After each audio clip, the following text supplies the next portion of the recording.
We can have your attention for a moment, please. Everyone can take out their cell phones, iPhones, handhelds, all personal devices. They have to be powered down. They can't be on vibrate, silent, or any mode other than powered down. It interferes with our broadcast. If you will be speaking this evening, we ask that you please sign in. We also ask that you please direct all comments, questions, and concerns to this board. If you do need to dialogue or speak to one another, please take it out into the hallway. It interferes with our ability to hear those that are speaking.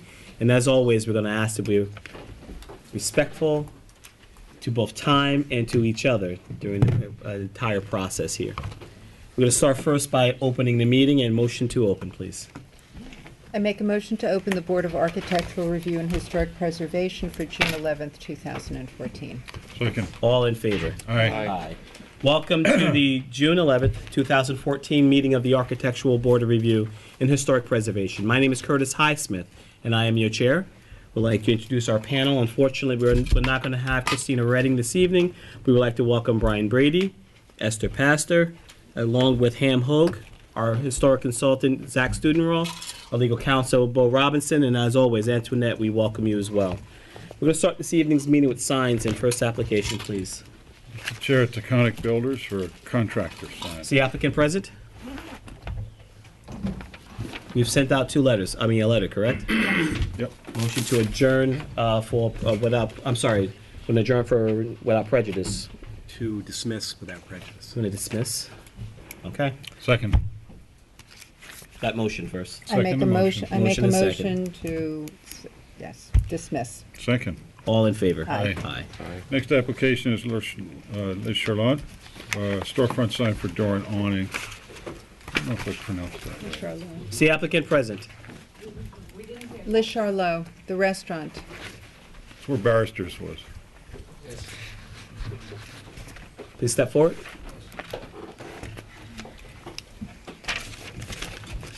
Right into the microphone. Your name for the record, please, sir.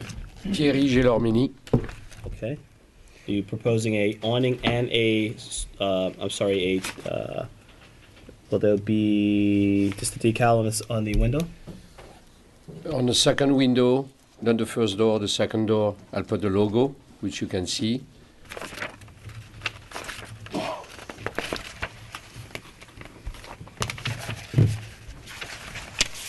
Okay, you're showing me renderings, I'm assuming from your restaurant in New York Yes. City, correct? So you It's want at to the mimic glass window. that. Yes. Ham, have you had the opportunity to see? Yep, I don't have any issues. It's nice. Pastor? Happy to have you in the neighborhood. Thank you. Brian? I think it's fine. Yeah. Any public comment on the application? Happy that the store is being repurposed in a respectful manner. Thank you. Motion to approve. I make a motion to approve the storefront, door, and awning sign for Les Charlot, 36 Main Street. Second. All in favor? Aye. Aye. Sylvester and Company, 4 North Main, for an awning. I don't have any issues with that either. Is the applicant present?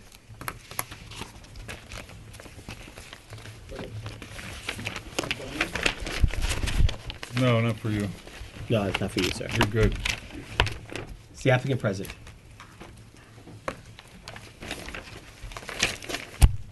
Do you have any issues? No. Not. Do you have any issues with It's a simple awning. No. any public comment on the application? Motion to approve. I make a motion to approve the awning for Sylvester and Co. 4 North Main Street. Second. All in favor? Aye. Aye. Optimum, 32 Hill Street.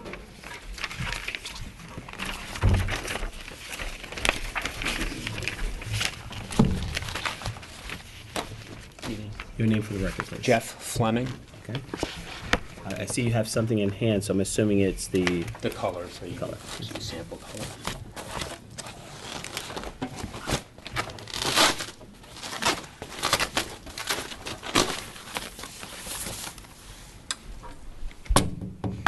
is that the sign itself? One of the smaller signs in the front, yes. One of the smaller signs. So you're proposing the two in the front, and then the decal that will be on the glass. It's actually a hanging sign in the window behind the glass. Hanging sign, well, which doesn't have to. It's hanging, so it doesn't necessarily have to go. No problem.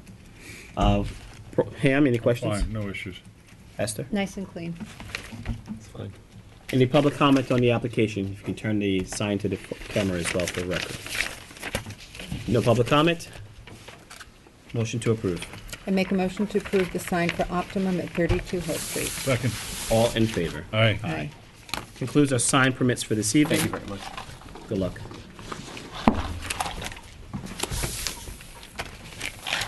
First application, historic. Chair, first application is for demolition of a structure, 436 Gin Lane LLC.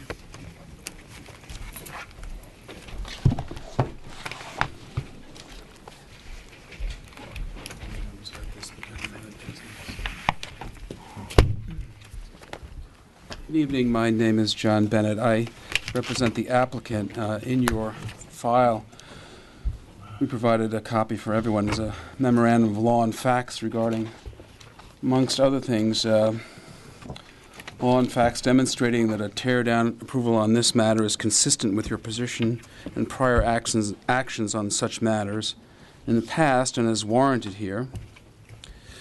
A third structural report it's a report from Louis Berger Group, and this is the third structural report showing the poor condition of the house and demonstrating, I think, beyond cavil that the rebuild required would essentially be a replica. And again, this is the third report. It's an extensive report, about 120 pages. A supplementary affidavit from Ben Krupinski, who had previously given an affidavit showing that the cost to renovate is 123% of the replacement value, obviously more than 50%. Now, we were very, very careful when this estimate was made to exclude, as per the board's direction, what have been referred to as the service items, such as roofing, siding, flashing, HVAC equipment. We took all that stuff out. As a matter of fact, if anything, when we went through the list, and I think you'll see when we went through the list, if there was even any doubt, we took it out. We just clawed huge amounts out of it. And still, it's 123% over replacement value. Case law demonstrating that no one withstanding has opposed this application. The neighbors Drucker and Grossman and Smith support it. Smith said so in an email, and so did Drucker and Grossman. Ms. Spanberg said that she had spoken to Mr. Smith subsequent to his email, in which he stated that he had rethought his position, but I, 10 days ago, spoke to Neil Smith, and he told me, quote, that his comments and conversations with Ms. Spanberg were mischaracterized before the board, and that he thought, again, that to demolish the house would be a benefit to the neighborhood. He thinks the house is unattractive, indeed, as an eyesore. There's a separate letter from me showing that a variance is necessary for relief from FEMA regulations, and I've attached the village code sections that require that. There's standards to be met, but nevertheless a variance is required under the terms of the flood damage prevention sections of the Southampton Village Code. The letter also offers a condition, upon a grant of a certificate of appropriateness to demolish of a 60-day waiting period for any third party who wants to remove the Philip Johnson addition.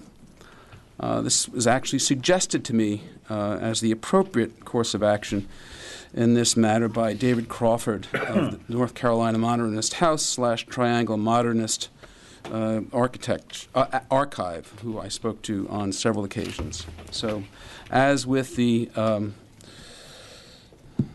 Farney House that was recently approved for demolition in Sagaponack, we offered a condition. We have a 60-day waiting period for any third party to remove the this easterly addition. I want to remind you that we have multiple reports from Stephen Bedford, who's a distinguished architectural historian, to the effect that the house is not significant and does not warrant preservation. I'd like to close this matter for a decision. It's been some time, and you have more than enough to decide the matter. This application, I believe, should be granted. This house is an aberration.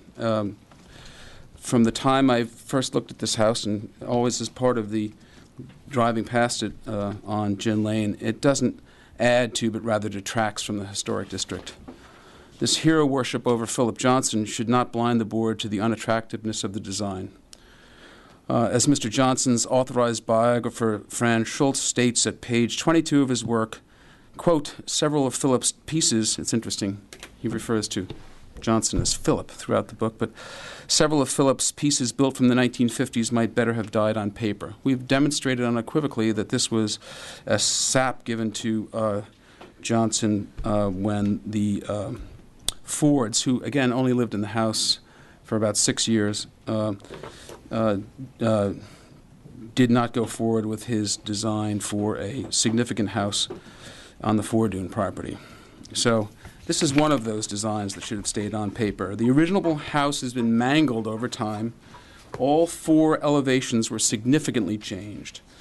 The entrance was shifted from the east to the north, and the facade significantly altered. It was an unremarkable addition placed on the west, and we demonstrated this by the best evidence, which was the surveys that were put into the record.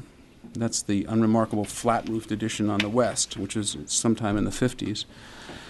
And the addition to the east, which I can only characterize as a carbuncle, regardless of who designed it. The south facade has a large, almost 2-story roof, added roofed porch addition, which was not in the original house. There's no architectural integrity left to the original house. Little to nothing of the original remains. It no longer embodies the distinguishing characteristics of the style of the original. I don't think that's really capable of being argued. All the criteria which this board has recognized by its decisions in the past as warrant a certificate of appropriateness to demolish, and we would respectfully request that you do this. There's no need to worry about precedence because this house has been so bastardized that it is uniquely qualified to be approved for demolition. And I would respectfully request that you close the matter for decision. Zach? Already. Sure, you're just warming up. Yeah, perhaps. But I think there is an interesting letter that's been faxed into the file. Would it be appropriate to have that read or not? Sure. It was at the request of the sender. Okay. It's in the file. You have the letter with you? Yeah, It's in the here. file. To the significance of the building. May I make an inquiry on this letter? Was there any communication, Zach, between you and the sender of this letter? Yes? Did you ask her to send this letter? No. Okay. What was the communication, if I may, between you and the sender? Oh, of this letter? absolutely. At one of the more recent hearings, I don't recall whether it was at the last meeting or the one before, this is a letter from Caroline Zaleski, Mhm. who is the author of this estimable book on the subject. She had emailed me, and I read that email into the record at a recent meeting.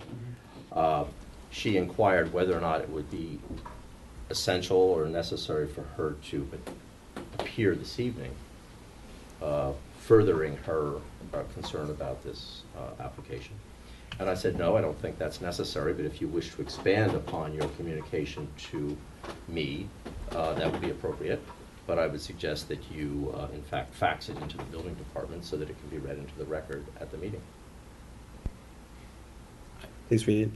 No, Is that- Yeah, I. What? Please read it. That's Yeah. public comment Mhm. 101. Okay. So, This is from Carolyn Zaleski. It's dated today, June 11th. Dear Mr. Highsmith and members of the board, I am the author of Long Island Modernism, 1930 to 1980 for W.W. Norton, 2012, an illustrated book based on a New York State Council on the Arts funded survey and under the aegis of the Society for the Preservation of Long Island Antiquities.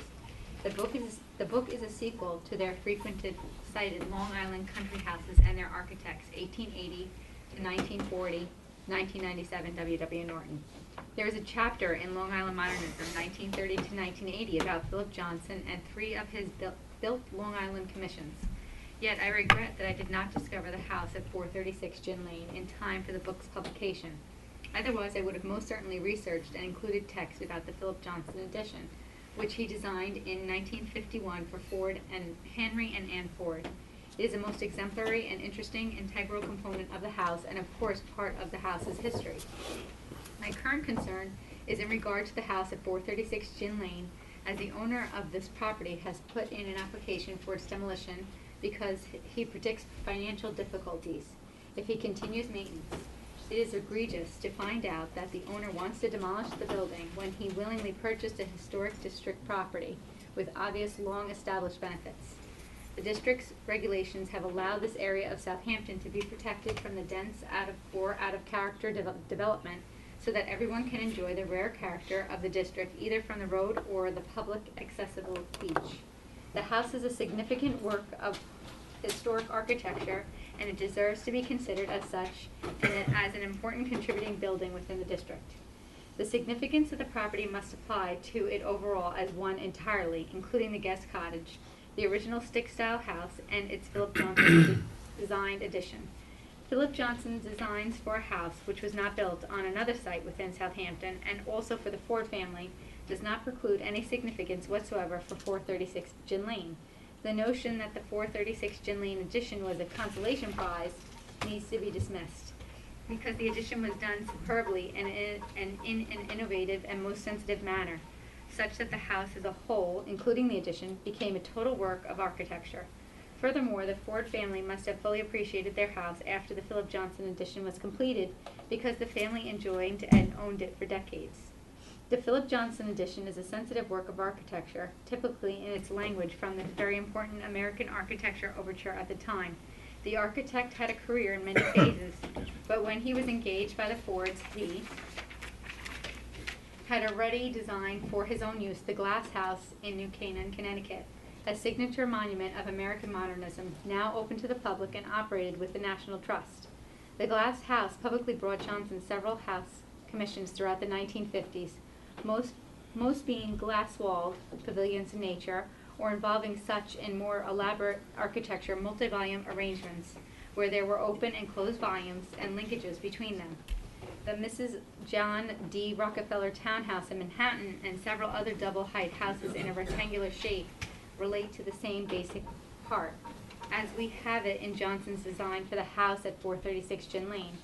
Not at all incidental, Johnson designed the superb courtyard sculpture garden from 1954 at the Museum of Modern Art, where he was the first curator for architecture. And let us consider that he was the architect for the landmark Four Seasons restaurant in Manhattan, another glass-walled rectangular double-height space.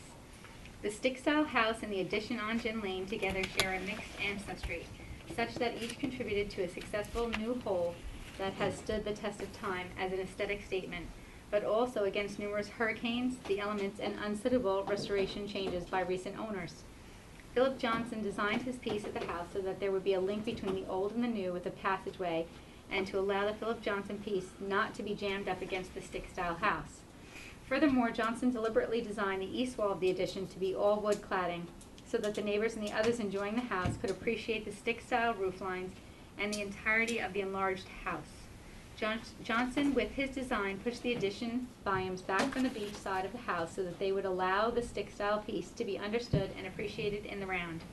There are great lessons for architects and town review boards to understand from observation of this house. Philip Johnson was a key figure in American life and without question the most influential American-born architect and curator of his time. Most respectfully. And that's it.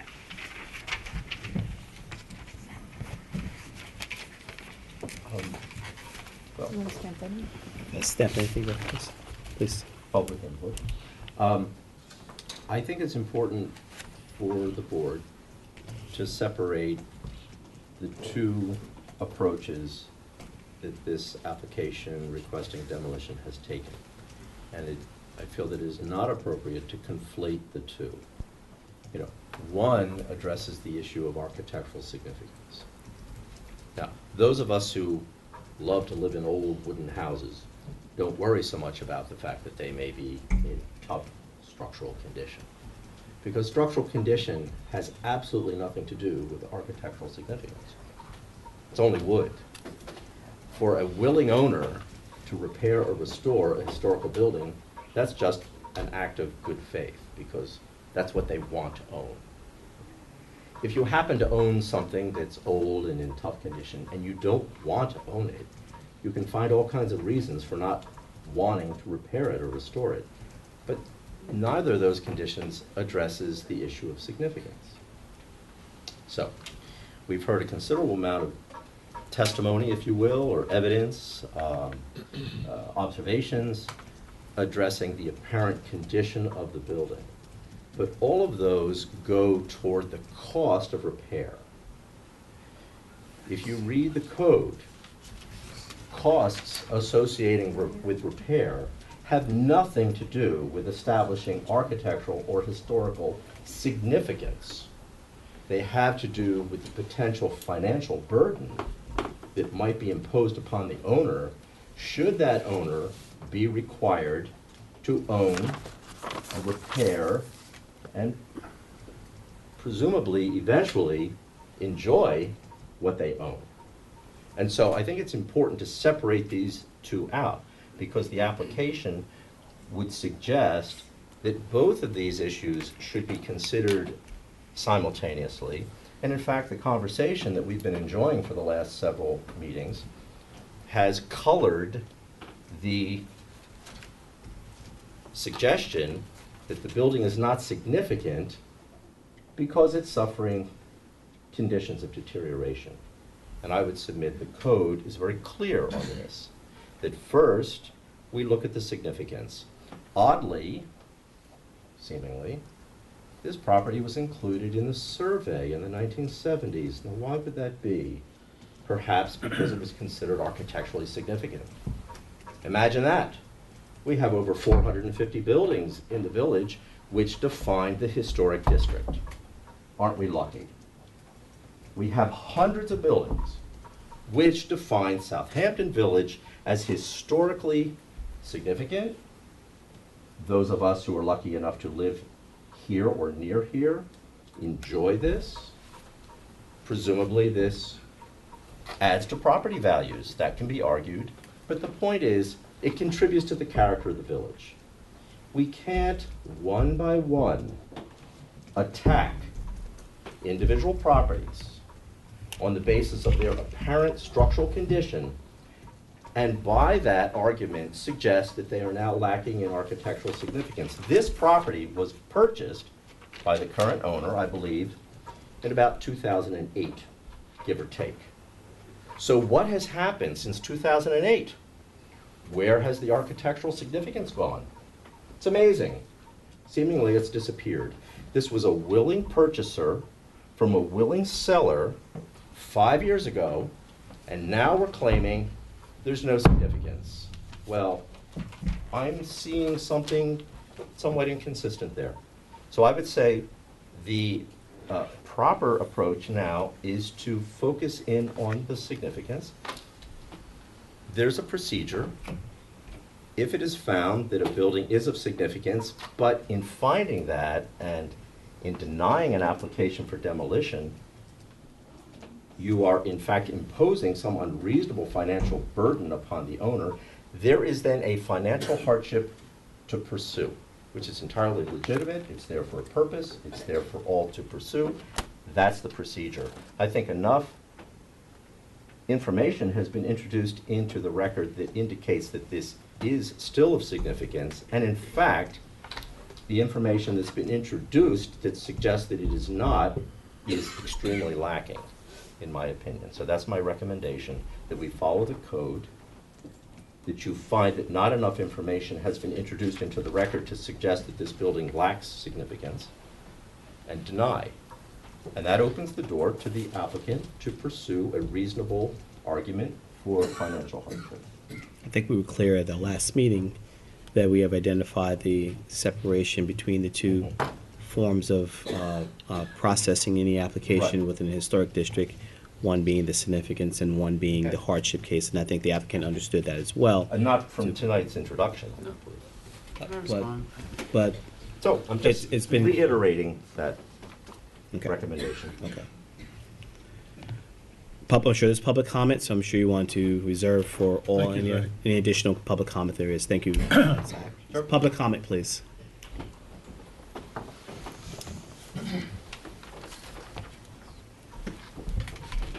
Good evening, board members. Sally Spanberg. I just want to make a few brief points. At the last meeting, I submitted to you, even if this is premature, second letter from a builder estimating a cost to rehabilitate. And you asked a question of whether or not that person had been to the site. And it's the same answer for both letters that I submitted to you with proposals per square foot for the rehabilitation, and the answer was no. I did ask for permission to visit the site and was denied. The only reason I bring this up is because if you're supplied only with estimates from John Bennett and not with others, then I wonder how objective your decision can be. And I remember at the last meeting also, Zach recommended that perhaps the village would hire their own person to do such an evaluation. So in lieu of it being provided by the public, perhaps that is something you would consider. The second point is that of all of the engineering reports submitted, all three of them, I'm unaware of any specific credentials these people or firms have with historic structures. And I would encourage you to inquire about those credentials. With regards to the mischaracterization of the Smith's email, I provided you with a copy of that email in which he said that he was neither for or against the demolition and put it solely in your hands, feeling that you are most qualified to make that decision. And he said he had been unaware of all of the information. But you have that email, so you can read it yourself. And that's it, other than that fact that the owner bought it in 2006, 2008. Thank you. Thank you. Thank you, Sally. Any more public comment?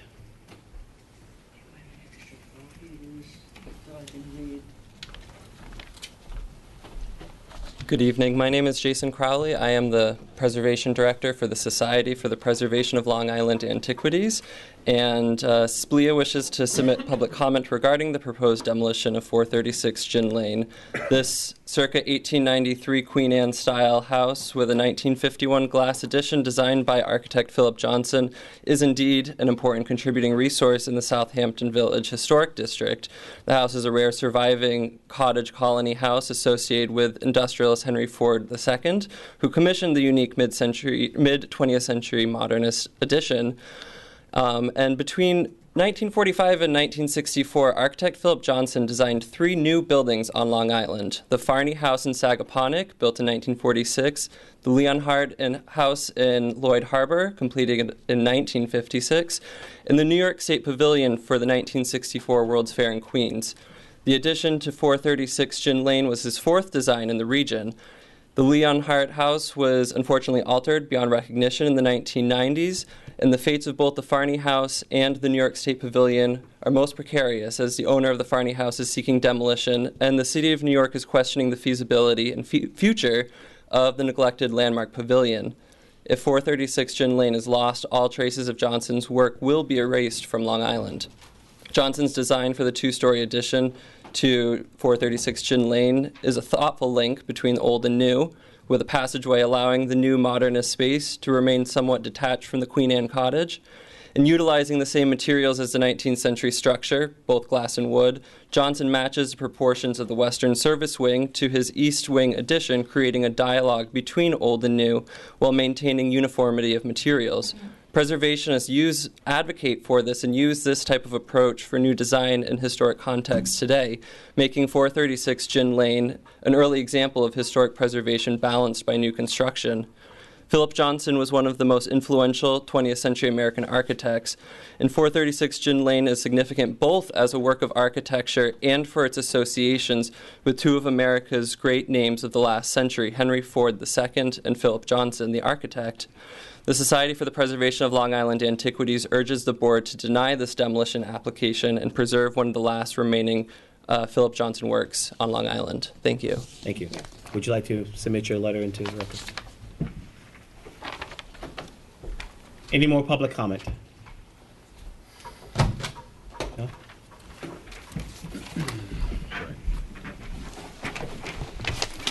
Philip Johnson was not a significant architect. He was a shameless copycat with a checkered political past. And all you have to do is, he was one time referred to as they used to refer to as Miles Vander Johnson, because all he did was essentially copycat his hero, Mies van der Rohe. So, there's been a lot of hero worship going on here, but I'll ask you to look for yourself at the quality of this design.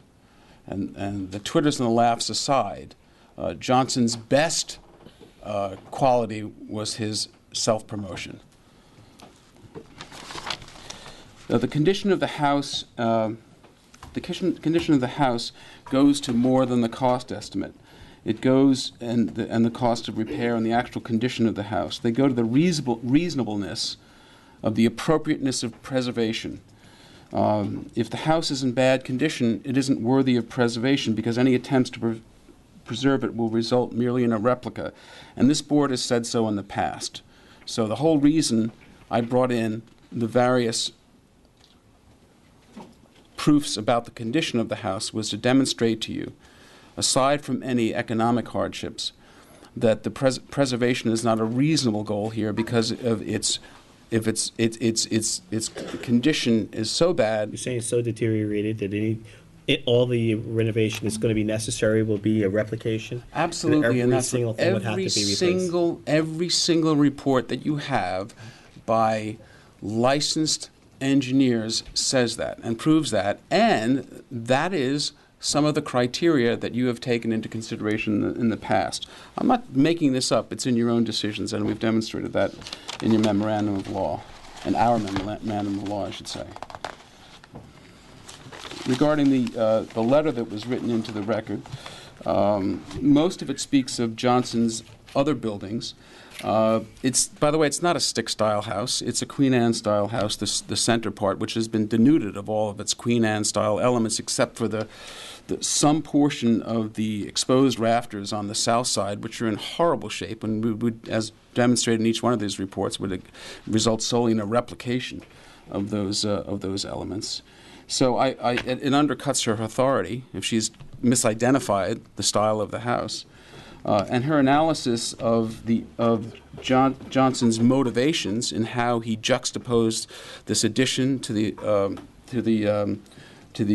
original part of the house are totally subjective. Johnson never wrote about this house. Again, Johnson, a shameless self-promoter, if he thought the house was significant, as Stephen Bedford noted, would have written about it. So all of the writer's suggestions about Johnson's motivations in how he designed this house are pure speculation on her point, and they should be dismissed. And finally, as with every one of the speakers here this evening, they have absolutely no standing, administrative or otherwise, to raise these concerns, no standing whatsoever. And that's not just me saying so. I submitted as part of the memorandum of law a Hadlin versus Zoning Board of Appeals case in which the Supreme Court, Suffolk County, affirmed by the Appellate Division, said if someone doesn't have standing, administrative standing, not just standing to sue, doesn't have administrative standing, you essentially ignore what they've said before you. So what do you have before you with people with standing? Obviously you have the applicant who's given you a wealth of information why not only is it not worthy of preservation, but any attempts to preserve it would result in a replica, which is not preservation. Okay, and then you have the neighbors. You have Drucker to the west, who says tear it down. You have Grossman to the east, who says tear it down.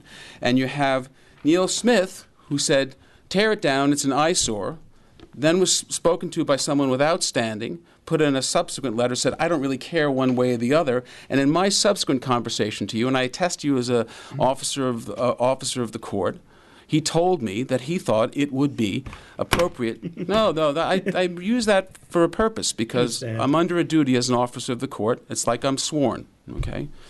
So I got a quick question. With regards to the historical integrity, historical significance, what weighs more, Phil Johnson as the architect or whom he designed the home for? Do I have standing? Innocent question. Assuming that I have standing, and that I'm an architectural historian, you're counsel to them, and that I am counsel to this board, that question is a dilemma. it's hard to say what's more historic.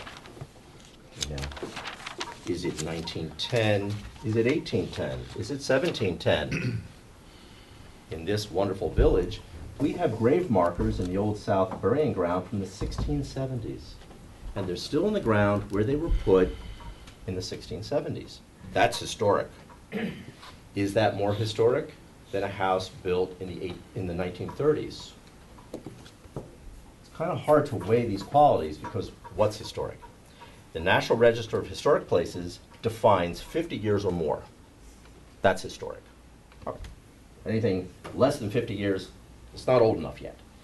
So, historic, it all falls into the historic department. Weighing which piece is more historic than the other is not at all the point. This particular improvement of this property, because again, when you landmark a property, it's not the building, it's the parcel, it's the section, block, and lot, boundaries of the parcel. Just know that for future references if you come into confrontation with this. That property is improved with two buildings, a large house with an addition or two, and a garage supplementary accessory structure. And both of them were defined as being of sufficient architectural and historical significance when the survey was conducted in the village by the same organization which later produced the book about Long Island modernism. And it's still standing. It's a miracle because arguably it's in a very vulnerable site.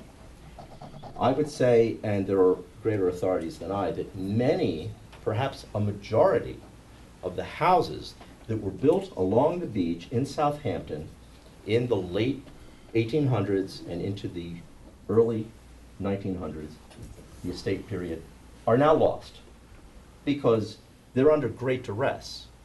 They're subject to conditions of weather that most of the properties further inland are simply not. And so to have one of these particular structures, let's call it Queen Anne, let's put that to rest. It is not a stick-style house. But I don't expect an architectural historian and critic of the modernism period to quite get that right. It's a Queen Anne style house, built in the 1890s or so. And so that's still standing, it's a miracle. And it was improved by a well-known architect of the mid-20th century. In arguably a sensitive manner or not, as the case may be, that's an opinion, but it's there. And it is there to the extent that when you drive by, you are not questioning, is that an old house? Or has that been so enlarged, so removed, so destroyed, so altered, so changed from what it was to begin with that I can't tell. Is it an old house or not? Actually, it's quite obvious because when the survey was done in 1977 and 79, it was done by someone who was doing what we now call a windshield survey. They didn't need to get out of the car. You can see it from the street. It was not about going inside the house and investigating to determine is it surviving or not. It is the same house. If you look at the picture that is pasted to the form that was filled out in 1977 is in the building department. And it is the very same house that stands today. It has not changed. So that is the house that was identified as being architecturally and historically significant. But was it at that time identified as such because Yes, indeed. of whom it was designed for? It's on the form. It's in the record. Can I speak to this because it's very, very critical, and I'm glad this is being brought up. The 1971 survey, 71 survey. 77. Thank you very much. It was a drive-by. It was a windshield, look out the window survey. What didn't it have? It didn't have the benefit of everything that we've given to you. So they didn't have the surveys, which showed every single facade has been changed. So somebody looking at that wouldn't have known that the addition to the west, for example, was built in 1950. So that's not old. It's not even old under your code. They wouldn't have known that the entrance was originally on the east side. They wouldn't have known that a massive porch was put on, roof porch was put on in the 1950s. As a matter of fact, if anything, it undercuts the integrity of why this was put on this 1971 drive-by, because it didn't have, and you know, it's not fair to be that critical because they didn't have the advantages of all the research that we've done in this house. But it does significantly undercut the validity of that. But John, we've been given a lot of information over the last couple of weeks, both from your applicant, from our historical consultant, from public. I think we've been given all the information that's necessary at this time. I'll pull the board and see how they feel about that. We'll need time to deliberate, discuss. Not saying that it will be a week or two. We just need time to do so. And then it would be my recommendation after we've been able to really assess everything, then we'll produce a written decision by council. Council, do you agree? Brian, do you have any comments? No, Lester? I have my reading homework. Ann? No, I'm good. All right, so it was a recommendation of the applicant to close the application Please. for written decision. So we'll deliberate over all the information that's been given. Beforehand, is there any public comment to close? Step forward. Skip.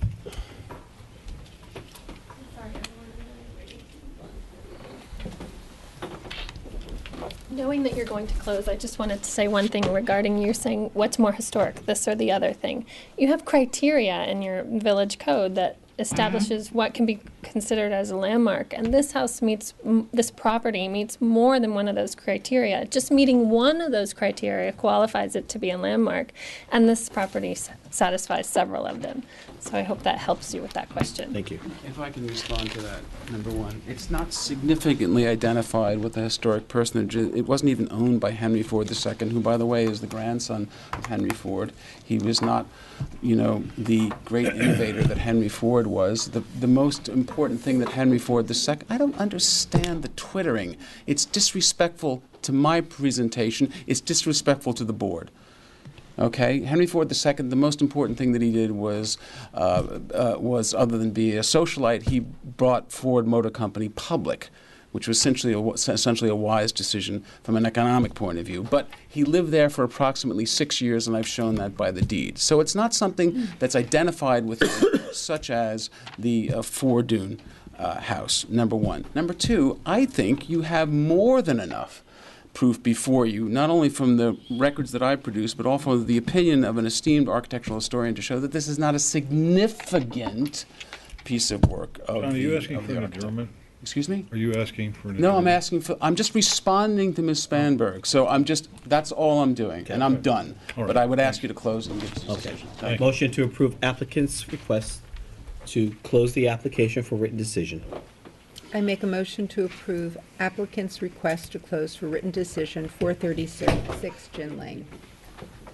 Second? All in favor? Aye. Aye. Next application. Next application, Mr. Chair, is First Pasture LLC, written decision for approval of driveway gates. Council? Is the written Chairman, decision original? With regard to this application and the following next three on the agenda, there are each a decision in the file approving the application as either submitted or amended by the applicant, and an affirmative vote on any of those would be to approve the applications. Motion to approve written decision by council.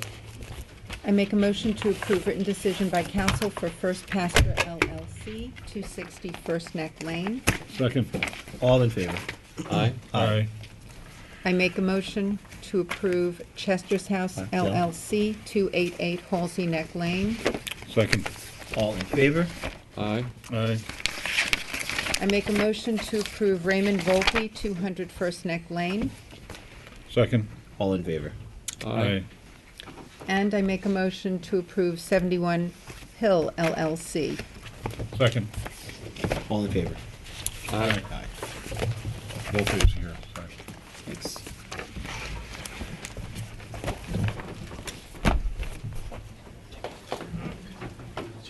Four 477 First Neck Lane, ROB. Next application is 477 First Neck Lane, ROB LLC, for construction of new two-story house. For the applicant, John Bennett, with me this evening is Viola Rahani, the local architect, and Tim Rumpf, the local landscape architect. And if I've forgotten anything on the team, I apologize. But I have the affidavit of posting and the affidavit of mailing. I'll let the design professionals make the presentation. The only thing that I have is one just preliminary legal question.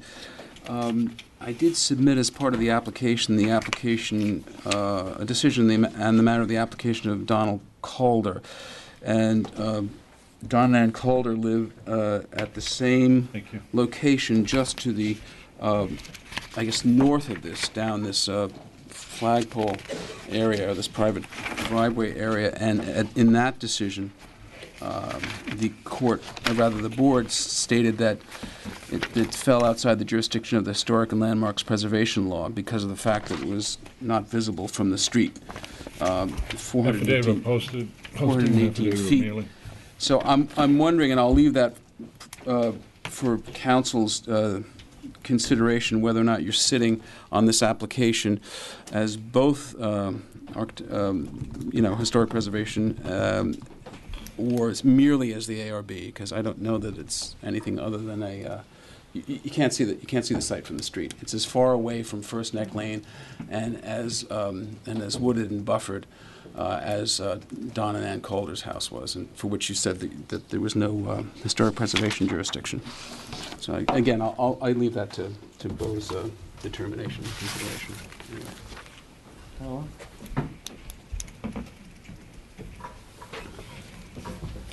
See the survey, please. I'm Viola Rouhani. Greg Tejan.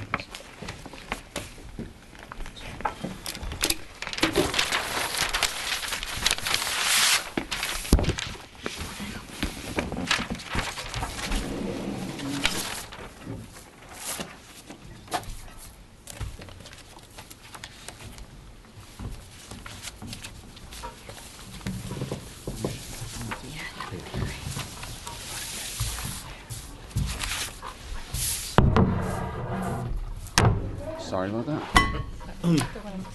So first and foremost, just to, so that we understand, this is a demo of an existing Yes. home. Is it on the registry? The demo was approved. Okay. Okay, so it's, we're here to talk about a new single-family residence. And it is 2 stories. We're designing it to be completely FEMA compliant. And we have a main structure here, and the garage is right here. There are 3 accessory buildings, a pool, and a hot tub. And Let's discuss the elevations.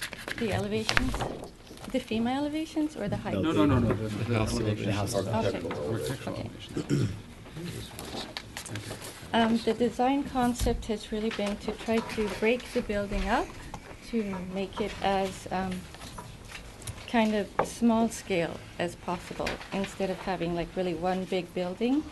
The direction is really to try to look at these as individual structures. Of course, they're all connected.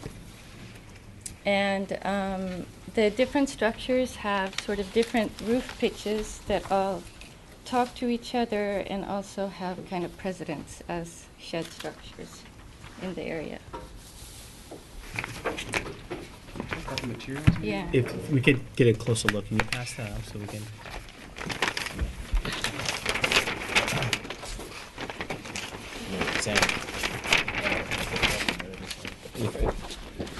Relating to each other. Yeah. Do you have the, yes. It's understated, huh?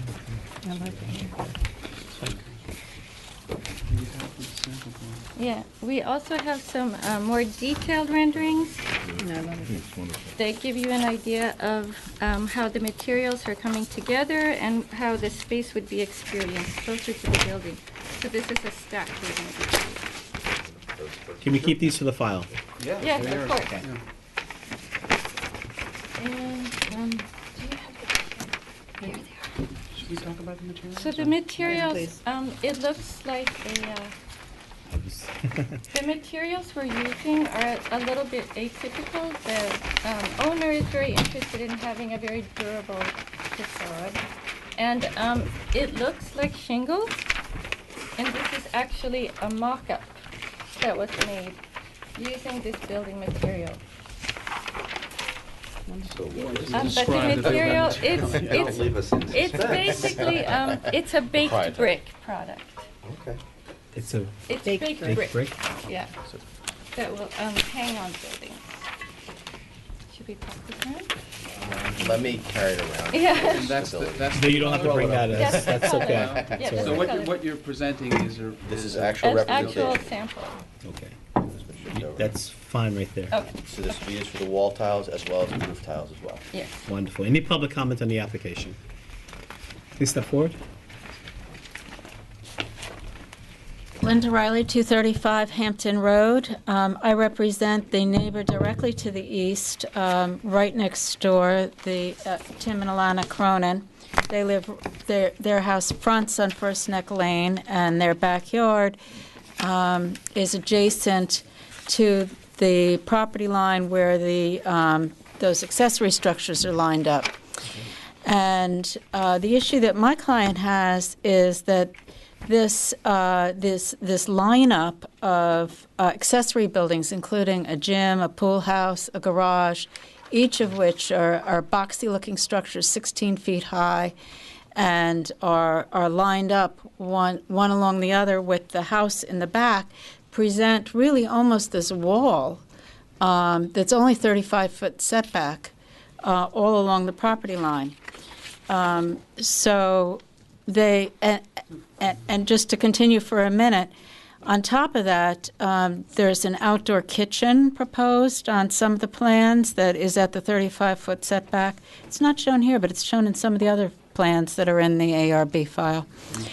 And then on the garage doors, there's a 3-car garage that's 16 feet high and 35 feet back. The garage doors, according to these plans, all face my client, with the pavement in front of the garage going right up to 5 feet from the property line.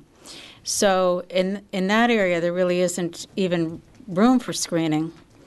So We have a landscape plan. Yes. Yeah, yes, we do. Yes, we do. Well, Have you seen the landscape plan? I saw a very thin line of hedge on that property line. I didn't see anything else on that property line. I did see the landscape plan. 6 feet of hedging added. I see Sam, a are you the landscape 6-foot architect? hedge on a, Yes, we are. Actually, we're the local landscape architect. I'll step back while they do their presentation. Did you have any other comments before? Linda, anything else? What- Well, that's basically it. I'll listen. Okay, That's so it in a your nutshell. concerns have to do with the accessory structures that look like it's more of a, It's a lineup. It's a it's a lineup, blocky but they're lineup. single story. They're not double story. They're flat roof boxes. Flat roof, 16 feet. And they go straight across, and in back of it, where there are gaps between the buildings, there's the house right in How back high is of the it. hedge? 6 feet. 6 feet. Oh, it's over But color. wait, just Okay, let me finish. Just trying to make sure that everybody's, all of these accessory buildings are not only legal, this whole was vetted with the building inspector. This plan was approved by the zoning board of appeals. We're not doing anything that the zoning board of appeals approval was required because we need some relief on the wetlands law, which, about a third of this lot is usable. Adhering to the wetlands law pushes all the development to the east. The amount All- of accessory structures that you're producing to do 6-foot hedging to start with, probably a little insensitive, maybe a little higher. Okay, well, is there any problem with making it higher? They can go higher, Yeah, right? sure. Yeah, that's not a problem. Would that be acceptable by the applicant? No, I don't think it's enough. I think this there ought to design be is some. very handsome. I think it's well sited. I think the materials are appropriate, and I think the breakup of the ridge lines and the appendages or the feel of how this house is sited on the property is very handsome. I think all I would be concerned is the 5-foot setback and the landscape that you have over there. That's my opinion. So a more dense, hear We me out. disagree. A more dense, higher hedge that produces a little bit more buffer between No, I'd like you to and- see more than that. I'd like to see some trees. I'd like to see some trees along the property line. I mean, there's something to break up, the mass there. Well, we have trees on our own property, but That doesn't I help. don't, Tim, what are your thoughts on that? Well, we show a hedge that's going to be planted, and we can increase the size of that. Mhm. Okay. Okay, to what height? We can get 8 to 10 feet to start off with. You know, hedge grows very quickly, and we can let that grow to 10 to 12 feet if that's an issue.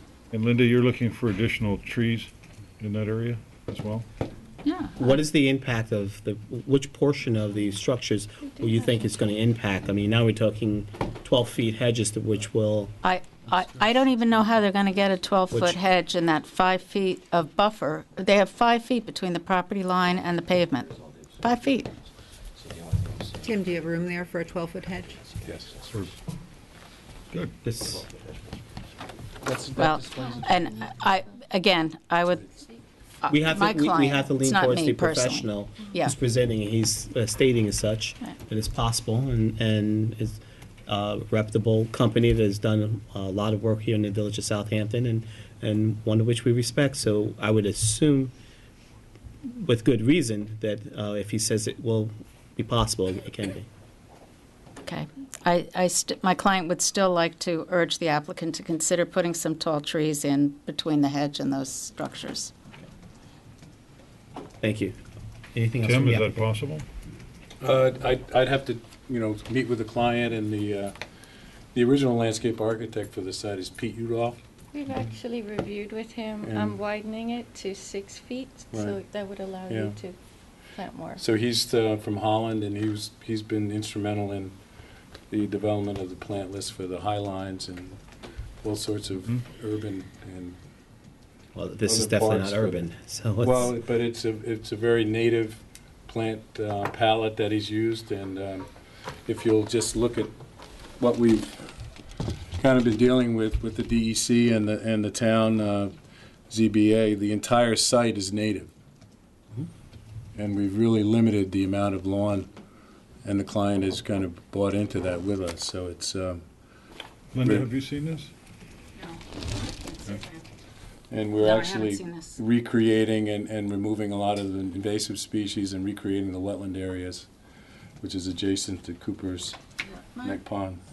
My concerns are limited to my client's concerns, frankly. I don't have any objection at all, and perhaps what they're doing back there is very good. I Okay. don't mean to cloud, this is my concern right here. Well, we've offered a and does that have to do with the type of illumination from lighting or any type, or privacy issues? What exactly, I mean, just seeing a roof line is not, It's aesthetic, it's privacy, and it's noise. Okay. thank you. Any further public comment? And light. And light. Light intrusion, thank you. Any further public comment? Pool's 90 feet from the... Brian, any comments? No, I think it's a very nice project. Esther? Aesthetically, I think it's wonderful. I can appreciate the neighbors' concerns, and I think that if you could possibly give them an extra foot for hedges, trees, high hedges, trees, I think that would be extremely helpful. But I do love the project. Ham? Handsome, it's nice, as I said before. A little bit more landscaping on that side would be nice, but I think it's appropriate now. Not only landscaping pieces of where Screening. lighting's, where you're going to be placing lighting. There's going to be exterior light, being sensitive to any type of over illumination for a particular area, especially casting onto your neighbors. Sure. Nothing further. Now, the application's in the historic district. For us to approve the application, it has to be in writing. So at this time, we will adjourn the application for written decision by council, which we hope to be prepared at our next meeting. Do you have any comments? Anything from council? Anything from council? What will these destinations be for the hedging? We're going to have, I'll make the appropriate changes and put it to the building department. So you're talking 12 feet? Get it to maybe before you... Yes, I can make that in a couple of days. And the agreed upon 12 feet? I don't think we have, Yeah, we'll specify a 12-foot hedge. 12 feet Be able to edge. get 12 you feet hedge? plan 12 feet? Yeah, Yeah, because- it'll be 3-4 feet on center, but Would it be better to plant, to start with short, I'm just trying to help out the objective. Would it be better to start with shorter and so you could plan closer? no, we can find it. Okay, then we can find Good. it. Okay. motion to adjourn for written decision by council. Or 477 first. I make a motion to adjourn for written decision by council, ROD. Closing it. for Okay, written I'm decision. sorry. I make a motion to close for written decision, ROB LLC 477 First Neck Lane, with the provision for clarification of the landscape plan to be specified by Tim Rowe. Second. All in favor? Aye. Aye. Good luck. This application is 140 Meadow Lane for construction of driveway gates. Oh, okay.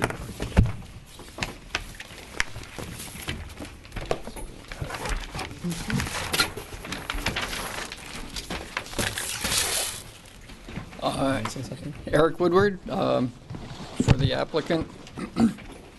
140 Meadow Lane is a property that you were familiar with because this is the second time I've been before you. This house, if you recall, was known as one of the twin houses. Two identical houses on Meadow Lane were the same. The other one has been substantially changed, shingle stylified perhaps. But this house, the owners like it, and what we're here tonight to look at is very minor changes to update. The application was for driveway gates.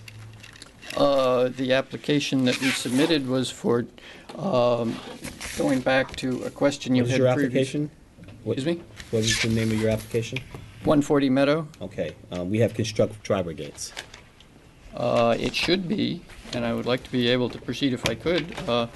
These other materials, I have the application with me, and I have the statement. If I look in here for a second, I have. There was a written description put in with the application.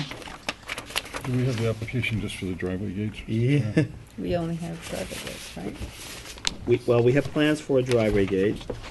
Yeah, I certainly was going to cover that, but I thought there were. Eric, why don't we attack the Hold gates on, first? just give me a second. Attached description. Yeah, this is the attached description. Are there driveway gates included in that description? That's the thing. Yes. I'm trying to get. What else is included? Removal of existing stockade fencing, replacement, addition of light blue wood shutters, and gray and white awnings. Thank you. So it is all listed on this. Do we not have Yeah, he has an addendum for complete, and the Okay. and the building department applications for for alterations. Proceed. Just wasn't Okay. clarified Well, on the application. I'm glad that's clear. I was starting with the house change just because that was something you were familiar with, and it is very simple. I have a sample color. When we presented the shutters last time, the question was what color. I didn't know what color, and we now have a color. It's a light blue, and then a new part of the application for the windows only on front and back, not on the side, are awnings. So I have a sample of the awning material that I can submit.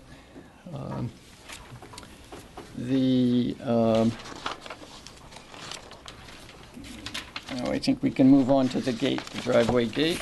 That'd be great. The lightning bolts. I don't have any issue with the gate. You've got 3.5 openings on it, and it curves in. Is it a radius gate on the right and left side? Yes, I believe we've carefully calculated openness to go with your guidelines. What color is the gate?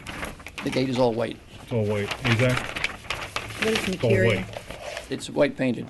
Okay.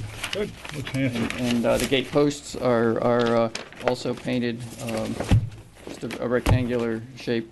It goes along with the simplicity of the house to... Looks Any, handsome, any Eric. public comment on the application?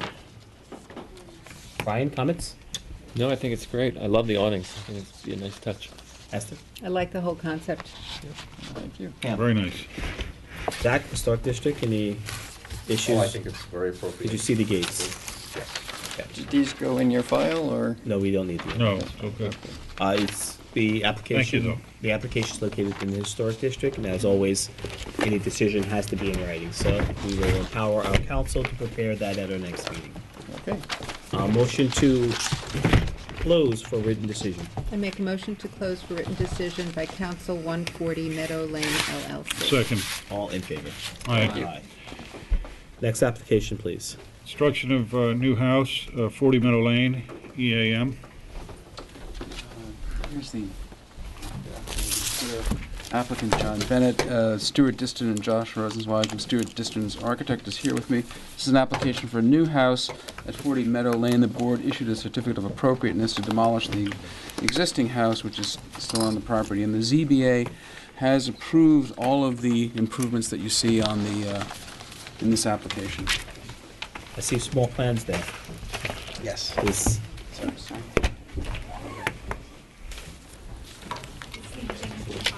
Yes, exactly around.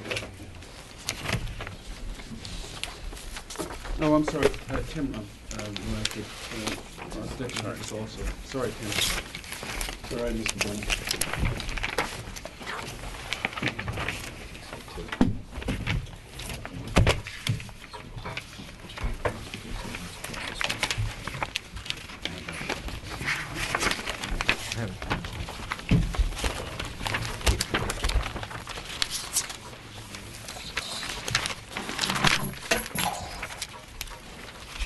John, you want to tear down a glass house? Now you want to build one? I have no concept. I'm sort of waiting for that. You know you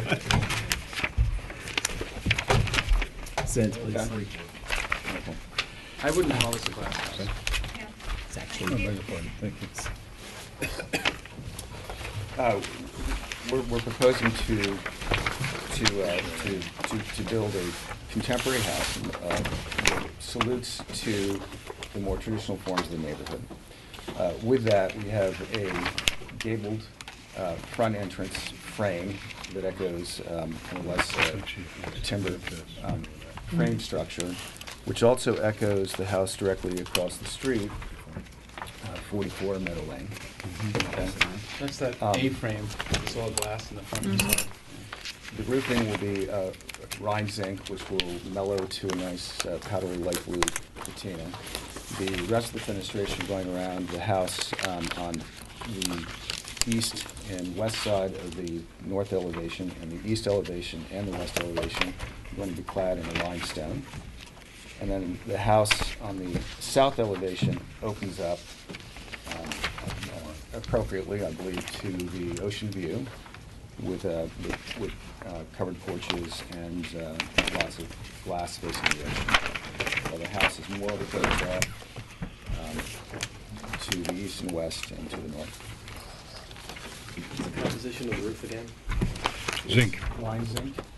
It's a powder. Rhine zinc? Rhine is in Rhine, Germany. Standing seam? Standing seam. And with that, I could have Jim Rumpf walk you through some of the landscape I think features. it's fine. I'm good. I see the landscape plan is nice. The house is handsome. It's beautiful. Materials are very nice. Thank you. I think it's appropriately cited and good. But these guys might have some questions. Tim, so you can be complete for the record. Jim Rumpf from Harris Design, landscape architect for the client. This is the site, and as John Bennett alluded to earlier in the presentation, we spent a significant amount of time at the Zoning Board of Appeals and vetted a lot of the site issues relating. We also were looking at the neighboring properties, and so this is the product of that. We're going to be redoing the north side of that dune. There's a lot of invasive vegetation there now. There's a part of the sanitary system is actually southerly south of the coastal erosion hazard line, so we're going in and taking that out and restoring that whole area with native material. So, and then we're using hedging to kind of separate the different properties.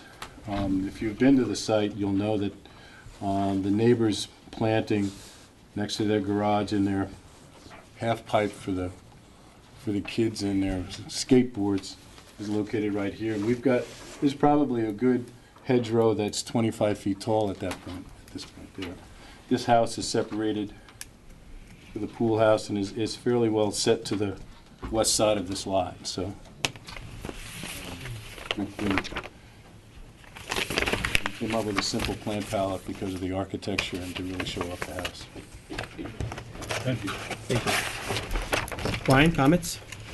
I think it's beautiful. I think it's a great looking house. I love the scale of it. And it sort of mimics what was there, that being torn down in a modern way. I think he did a great job. Thank you. Very nice. Esther? It's a wonderful interpretation of old and new, and a terrific presentation. Thank you. Thank you. Pam? I'm good. It's wonderful. Any public comments on the application? I'd just like to ask a question regarding the pyramid law. I can see those sky planes on these drawings. Does it comply with that? Yeah, it does. Because it seems to be rather close to the property line. Well, variances were granted for Oh, I didn't hear everything. that. No, I Everything started was- out with the zoning board of appeals. Oh, that was a whole zoning board of appeals. And you also have to remember, Gotcha. when you're in the flood zone, that 45 degrees starts from the base floodplain plus 2. Haven't been there in a while. Okay. Just thought I'd ask. All right, guys. All right. As you know, and I'm sure you've already heard, in a historic district, any decision has to be in writing. Seems to be an approval before this board right now, so we will close for written decision by council. Been a long night, sorry. Thank you very much. I make a motion to close for written decision by council EAM 40 Meadow Lane LLC. Second. All in favor? Aye. Aye. Next application, please. LB Nora, 200 Hill Street for driveway gates. Hi. I'm the owner, Elena Frigeri. Okay. So I actually amended the plan because I had watched your video from the last, your last Step session. closer to the mic, I can't hear. I actually modified the plan a little bit based on your last session. I watched the video and noted that you prefer more transparency, so I had Yes. them reduce the size of the solid panel. So that's not, we do not have those No, renderings because I just here. got it today, so. The applicant was Susan? here before the meeting, and I asked to wait until you got here to the board. Mm-hmm. Just concerned with that.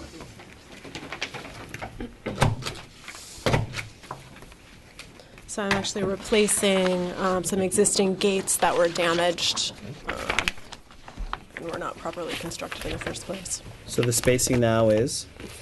The spacing from the street?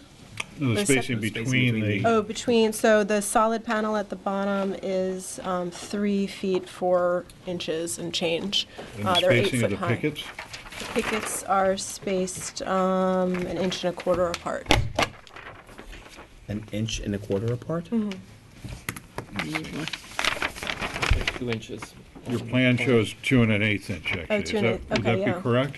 Yeah, it looks like, I mean, I think yes. your pickets The themselves pickets are an 1 inch. 1/4, yeah. So your open space is greater than the size of your picket. And the panel, sorry. The panel Is is 2 feet 4 inches, or 30 inches. plus the 7 inches at the bottom and the 5 at the top, so it looks like a total Right, we of don't 3 feet. count the airspace on the bottom, so you have 7 on the rails Mhm. and 5 on the rails. Mhm. Okay. Board, spacing enough? I think it is for me. It's on Hill Street. Oh, Hill Street. Yeah, and I'm between And- the Chabad and the church, so there's actually quite a bit of street parking that takes place right in front of my property, so I'm trying to retain some degree of privacy. Esther? I'm okay with it. Yeah. Pam? It's, excuse me, it's borderline, but it's good. Okay. I'd like to see the panel a little bit lower on the bottom, or smaller, but it's good Knowing the spacing on the top. knowing the volume of traffic, you and quite frankly, those that park in front of your house on a No weekly issue. basis, I have no issue with it. Great. One other point I wanted to raise, because it's not detailed on the plan, the existing columns have a copper top to them that I'm going to try to restore. They're quite damaged from stuff falling on them, so I may place them atop the new columns. Is there any objection to that? If they can't be restored, then I'm going to just have it be white AZAC. Very good. Any public comment? Applications, even though it's a driveway gate, all decisions in the historic district must be in writing. So at our next meeting, we'll close for this evening. At our next meeting will be in Presumably it's writing. You do okay. not have to be here. make a motion to close for written decision by council and LB Noor 1, 200 Hill Street. Second. All in favor? Aye. Next application, please. Harkonnen LLC. No, we Caliste. skipped one. I beg your Caliste. pardon. Caliste Enterprises. Is the applicant You have in present? front of you. Is the applicant present? Motion to adjourn. I make a motion to adjourn Caliste Enterprises, Inc., 36 Main Street. Second, All in Harkonnen LLC, 408 First Neck Lane. All in favors? Aye. Aye. For the applicant, John Bennett, and it's always a pleasure to work with Oliver Cope, project architect. This is an expansion of an existing guest house. The zoning board of appeals members are happy with the enlargement. Actually, what we're doing in addition to enlarging this existing guest house is at the request of the zoning board of appeals, we're removing this garage apartment. So you have a site that has 3 separate living quarters, as it were, on this 8-acre site. At the request of the board, in order to enlarge this guest house, we're going to remove this garage / apartments. With that, I'll ask Oliver to present the design. Thank you.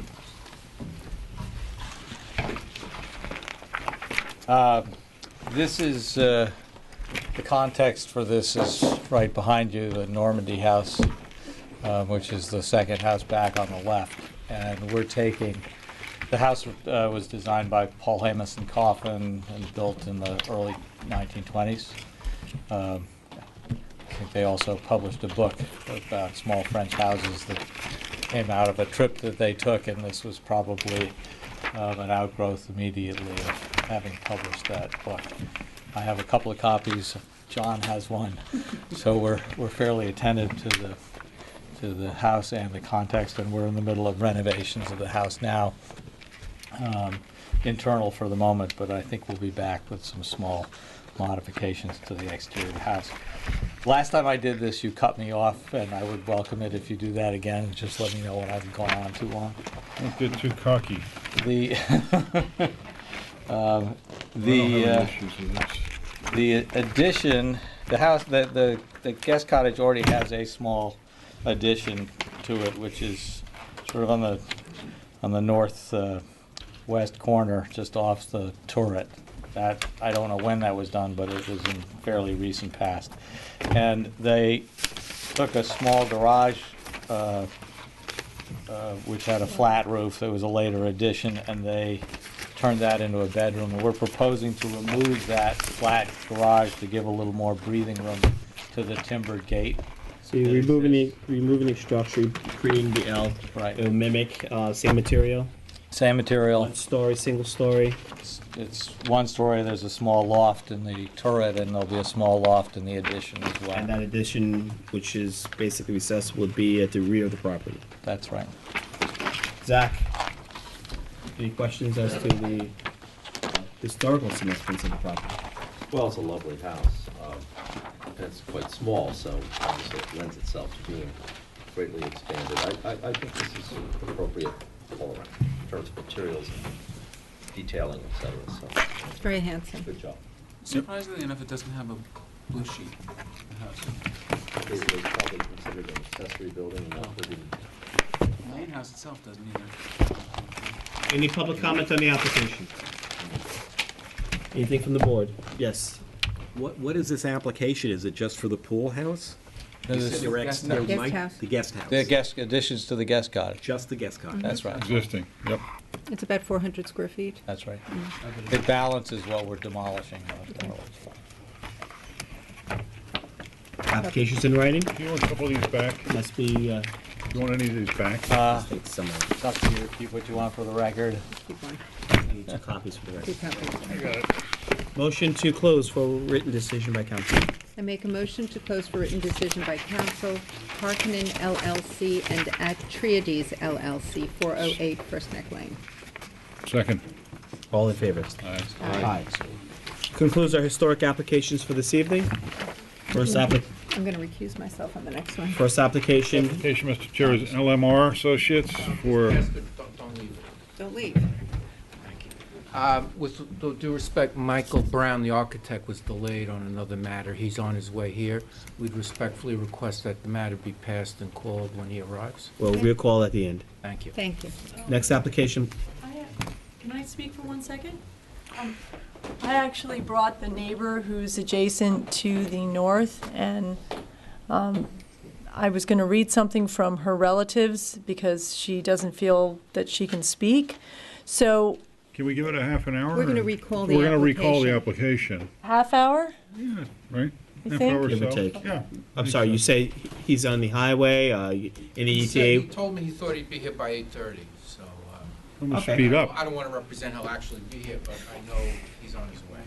No problem. Yeah. I okay. apologize for any. Next application, Mr. Chair, is 23 Hetty Creek Corp. for driveway gates.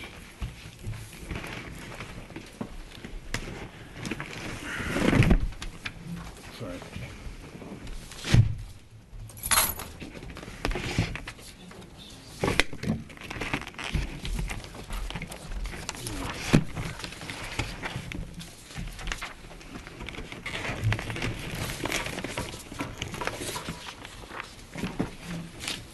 It's okay. And the next one is the 1680. Next one is AJR. Yeah, I know. A Couldn't big see tower. it I know. okay. Back in there.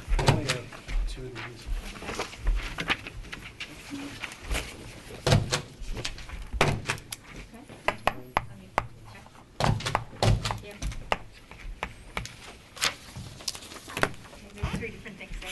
Thank They're different? Three different things, yeah. Yeah, it just shows different perspectives of the gate. Same gate, just different perspective. Yeah, Okay. yeah, one's like an Name for the overview. record. Michael White. I would have to say the best one is the, it's that one. That one. Yeah. That's the best picture. Mike, what's the spacing? I believe it's 1.5 inches. Inch Actually, and- no, it's 2 1/4, I'm sorry. Okay. It's 6 feet high and the posts are 7 foot. I'm fine with this, the chevron. Fine? How tall are the columns? Are there, 7. there's 7, and then there's a light on top of it? No, they're not doing that. We're gonna do Okay, that. that was my concern. Mhm. Esther? So no light at the top? No. I'm okay with that. Any public comment on the application? Motion to approve? I make a motion to approve 23 Hetty Creek Court, the driveway gates with no lights on top. Second. All in favor? Aye. Aye. Aye. Thank you. Thanks. AGR Meadow Lane, LLC, 1690 Meadow Lane for a new house and garage.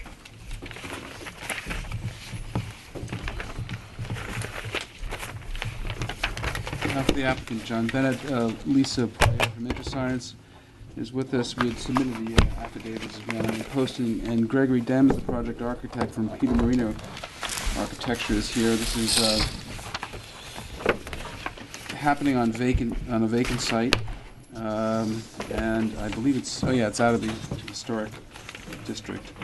So I think we'll just have Mr. Dennis present the architecture.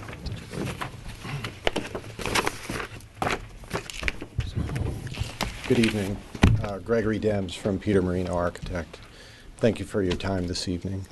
I think I can be brief. Our intention is to design a classic modern beach house for Meadow Lane using very warm materials that reflect the color of the sand and the dunes. And I think you've all seen the application. It's an L-shaped scheme that sponsors a terrace. Pick that up so we can. Hold those Sure. up. Thank you. You have all this information in your package. If you Can could you turn show it to that the camera, please. Both of them, John? The one you're holding? sure. Thank you.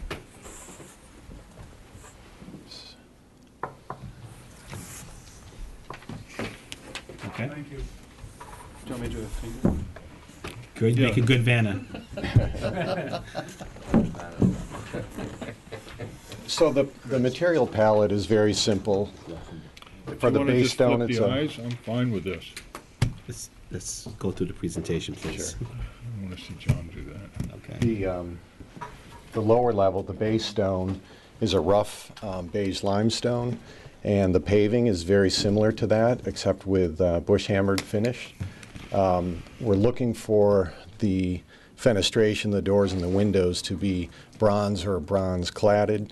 And the one thing you may have noticed with the renderings is we're introducing a horizontal sunshade.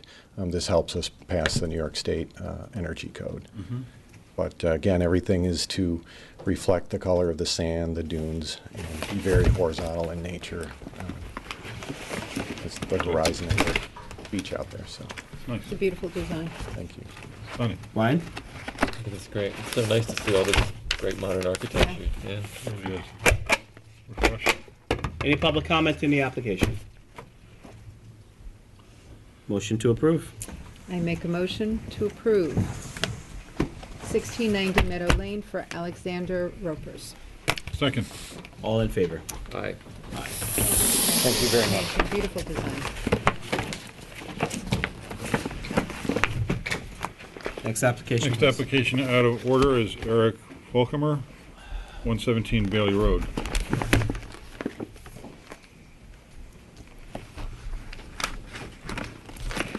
Hello. Hello.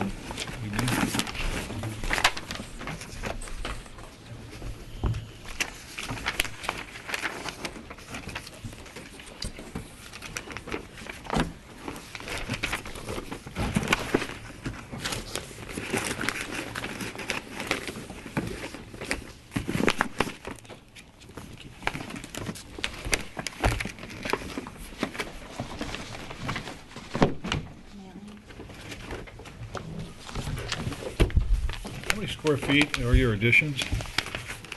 They total. Rest of your name for the record, please. Oh, hi, Sherry Hillenberg. I'm here for Eric Folkmer and Melissa Balaban. They're the owners of the house on 117 Bailey Road. We recently got ZBA approval for the 2 additions. Okay, it was granted on the 22nd of May. The house prior to the additions is 2767 square feet. With the additions, it'll wind up 4722. That includes the garage, 4137 without. Counsel, I represent 3 projects on Bailey Road. Is that a problem?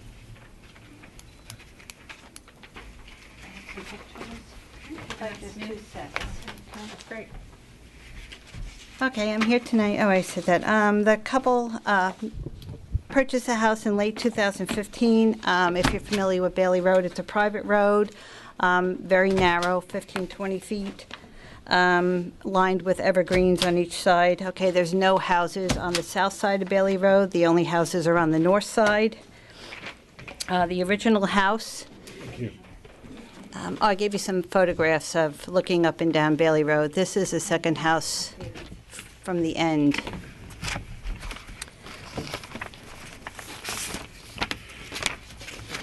Affidavit of posting and affidavit of mailing. We're already in file. No, it's right here. Just handed in.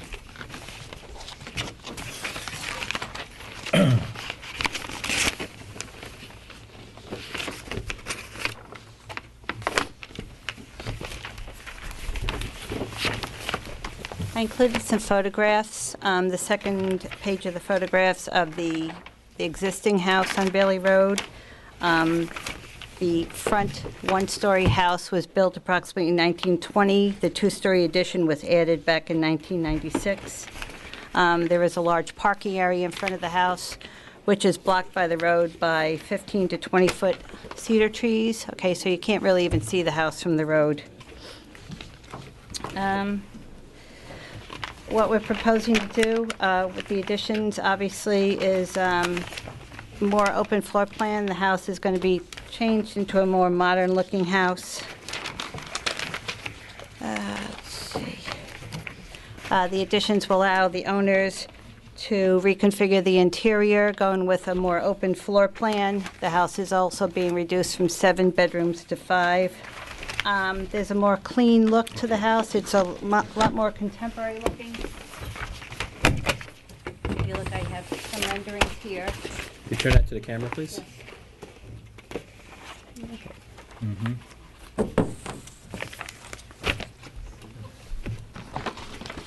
do have some of the finishes that they're proposing. The house is clad in a clear cedar with a whitewash finish.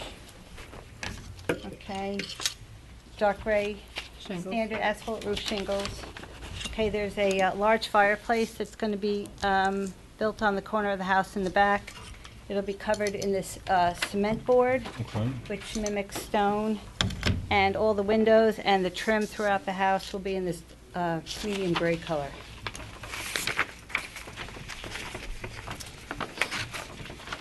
Yeah? I Garage don't door, have any issues. I garage like door, the- whoa, excuse me, I'm sorry.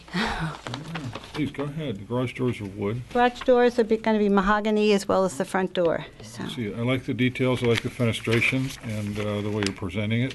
The details are nice, and I think it's good for the property. And it's representative of the neighborhood of Bailey Road. There's 3 new beautiful houses that are gonna be on it, and I think you're adding to that. Yes. I would concur. I think it's a very creative re-envisioning of it, and the nice clean lines, beautiful materials. I have no issue. Brian? They have, I feel the same. Okay. Any public comment on the application?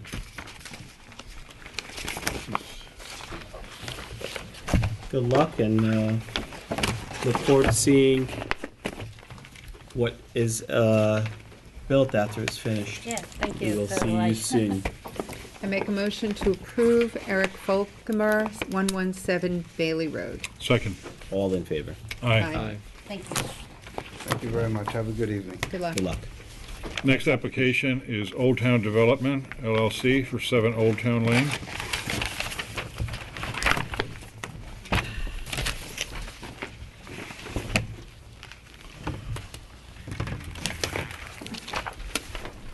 Excuse me. Good evening, Mr. Chairman and members of the board. I'm here from Old Town Development LLC. This board previously approved this application. We made some changes. And the changes are, before we used to have a breezeway between the house and the garage, and it used to be enclosed. Now it will be unenclosed. I'm sorry, how many acres is this lot again? 3. 3.5? This one is lot area. Good plans. Plans right here. I'm looking for a survey. There should be plans. Where's the file? Okay. It's close to 4 acres. Sorry? It's close to 4 acres, 175,586. So this house is going on a lot that's close to 4 acres. What other changes, please, just for the record? The other changes that is that we felt the pool house was too small for the size of the lot. It was not in proportion to the size of the house. So we increased the height of the pool house, and we increased the square footage by 80 square feet. So those are the 2 changes. Those are the 2 changes. They're all in the package that we gave you. Any public comment on the application? Giorgio Citarella, on Development LLC. That's Anything for number from- 7, correct? This is for number 7. Okay. And Anything here- from the board? No. I'm trying to I think have it's no appropriate. issue for that. Motion to approve? 1 second. I'll make sure I have updated. And the file was, the updates were made on May 28th, correct? The updates, May 28th, correct. Motion to approve. I make a motion to approve Old Town Development LLC, 7 Old Town Lane. Second. All in favor? Aye. Thank you. Next application is Old Town for number 9 Old Town Lane, to amend a prior approval for this board. Correct. On this application, on lot number 9, the only change is we are increasing the height on the pool house and increasing the square footage by 42 square feet. That's it? That's it. Okay. And you're 35 feet from the edge of property, right? Yes, correct. On the north side, right? Yes. Okay. Amended plans on the 28th as well. Correct. Okay. Anything from the board? No, it's a formality, I'm good. I have no problem. Any public comment? Motion to approve? I make a motion to approve Old Town Development LLC for 9 Old Town Lane. Second. All in favor? Aye. Aye. Thank you very much. Thank you. Would you like some of these steps back or no? Next application is for David Remland, 52 Woolley for new house. Next, you have second Remland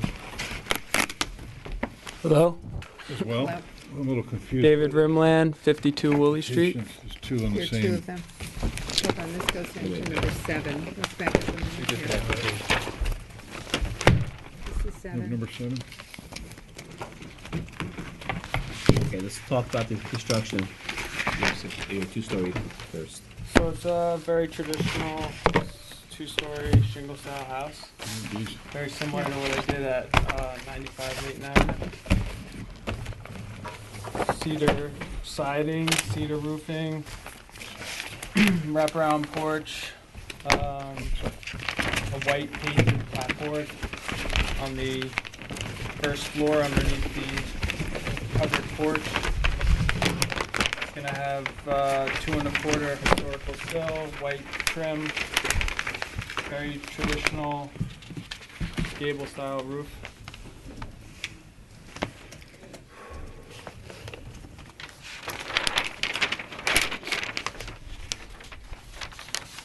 Give me photographs of the neighboring houses. You've got a 32-foot, 6-inch height in this.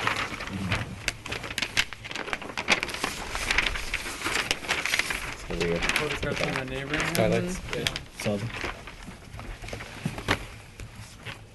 Yeah, I don't have any issues with the house, but I'd like to learn more about the context in the neighborhood.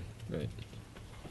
We submitted photos. I don't know if you have those. I don't know if there was photos of the neighbors. There was nothing requested in the application. Chair, I'd like to go down to the site, Yeah. look at this, site this house. There are some details that are lacking with the posts arriving at the beam and some of that stuff. I agree. It's going to be a very, it's a square column with basically a tapered flush. We look for detail. So part of your rendering, part of your presentation also involves detail of any beams, any fixtures, any of the material they're being used. It's kind of a sketchy look. We don't have a detailed rendering showing the actual post. So you want like samples because there should be There's a detail. checklist in the building department that shows what is required for an application here. Right. I think I advise you to go through that checklist very carefully.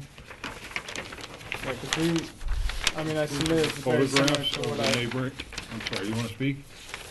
Inclusive of neighboring houses, photographs therein, corner-inch specifications are here obviously, but we'd like to see samples of the roof material, siding, fenestration, any other detail, color, fabrication, any brickwork, that sort of thing. Okay, it's the roofing and the siding are just red cedar. Detail. Detail. Just You put it on the gotta plan. It's labeled red cedar. Okay, then walk it through on that aspect, but I'd still like to look at the neighborhood, take a look at the plans, and compare it on site. And if you're looking at the columns on your plans, they're not detailed, so it's really hard for us to understand what they look like on the drawings themselves. There's no close-up of that? There's really no detail, no. Well, close-up, yes. Detail, no. Oh, I mean, there's a drawing of the column. I mean, that is the column. I mean, do you want me to bring in a sample of the column? I mean, Okay, I don't think he's proposing any trim on the columns. I think right. it's just. There is no trim. Just Yeah. straight. So explain that. Straight with a chamfered It's, top it's just on a, it. yeah, it's a flush. Do you see a flush column and then your radius goes It's into a the radius beam inside. itself? Yes, it's very traditional detailing. There is no capital. There is no crown. And there's no beam that it arrives on, It's all flush. it's monolithic. Yes. Okay, So I'm just not really sure what you're asking. okay. Brian, comments?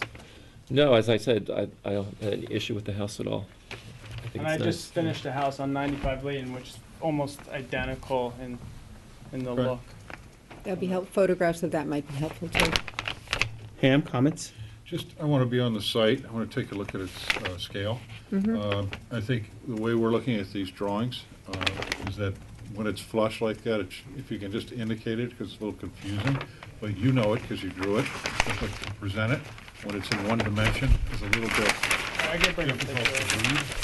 especially when the You know what dimensions are not detailed. helps? I don't know if you have this, I'm sure you have the technology for it. This is what you do in your profession. Color rendering, showing us dimensions, showing us depth. That helps out a lot, especially when you're presenting a design such as this.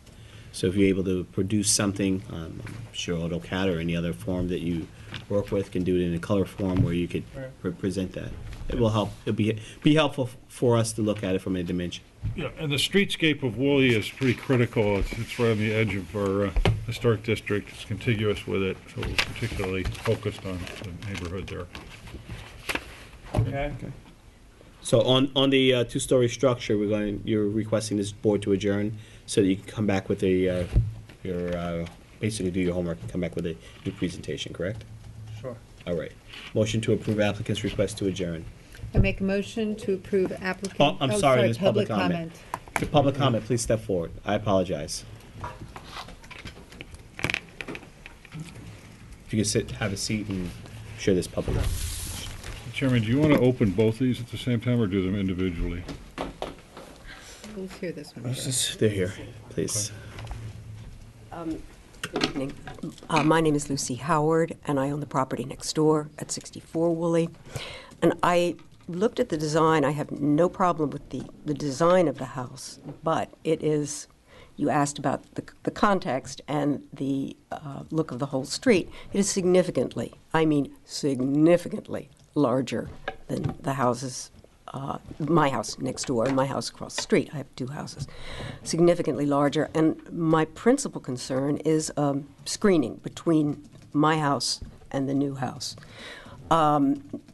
They have already cut down or stripped a beautiful, mature shade tree, which provided shade and privacy between the two properties. That's gone. A lot of the trees on the property have already been tagged. I know that's not your issue, that you can't rule one way or another, but I am concerned about it, that I want to know what those pink ribbons signify, including a ribbon around a village tree, a tree that's on the village property. And maybe Mr. Woolman can answer that right now.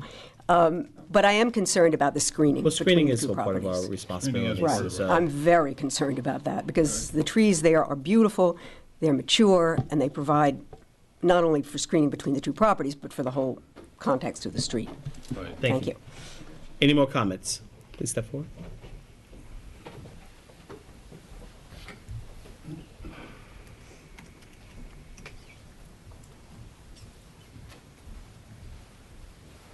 Hello, Mackie Finnerty, Woolley Street. I think you're all familiar with what we all went through with the Volk House on Woolley Street. We had 19 residents out here for weeks on end, and we're really anxious that we don't go through that again. The problem with this lot in terms of how it looks on Woolley Street is, Woolley Street is just all these little old houses, and most of them now are around 100 years old. So I don't know if there's any historic interest here or not in that property. But it was a tiny little one-story house that's there now, and it's set beautifully on the property with lots of gorgeous trees, which are now being bulldozed. It's a double lot. And so on Woolley Street, houses are anywhere from a little over 1,000 feet to maybe 2,500 for a big one. Though some of them go back because the lots are narrow, so you don't see the bulk so much. I understand that this is proposed to be 5,200 square feet. Is that correct? No. No. What is it? That's on the plans at the building department. No, it's, well, including the basement. Without the basement. Huh? Without the basement. Without the basement, it's 4,300. Okay. That's huge for Woolley Street, and we're concerned about how it will sit on the lot, and it appears to go out within 10 feet on the north side, bringing it very close to the property that was just discussed.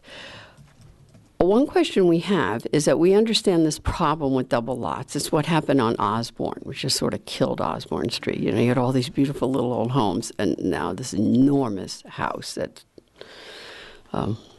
sits very badly on the whole street. We're afraid that's exactly what's going to happen to us. I guess that is what's going to happen to us. So there's a problem with the double lot where you can build this enormous house, but there's another house on this lot. And we don't understand how you can take advantage of the double lot so that you get to have twice as big a house as everybody else. And you also get to have another house. And we don't understand why, if it's a double lot, why they shouldn't just have a properly sized house with a properly sized cottage, both pre-existing. They're all going to be torn down.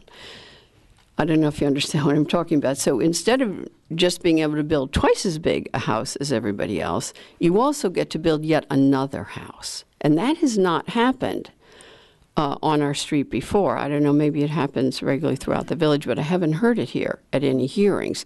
So it seems to me you get triple what everybody else on the street gets in terms, and we're really concerned about the visual impact of that. Because right now, both those houses are so small. They're tiny little houses, gorgeous trees everywhere. So we would like you to consider what that is, and I don't know what the legality of that is, actually.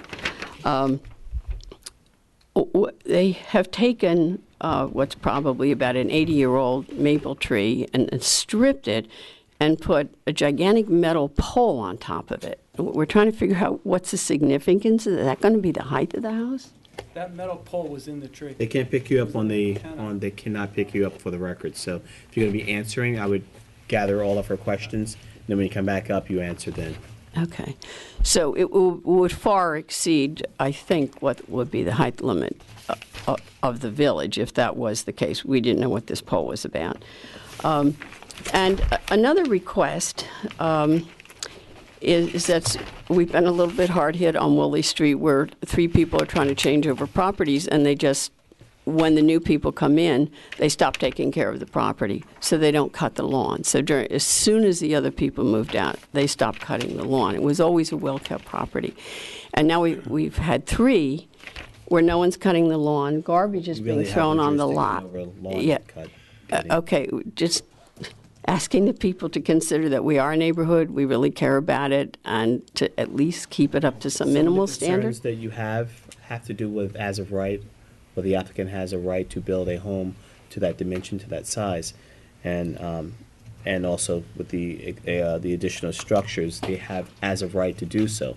So we're kind of limited in terms of the type of restrictions we could put on an applicant to build as a right the ability to be creative on a lot and build what they basically desire.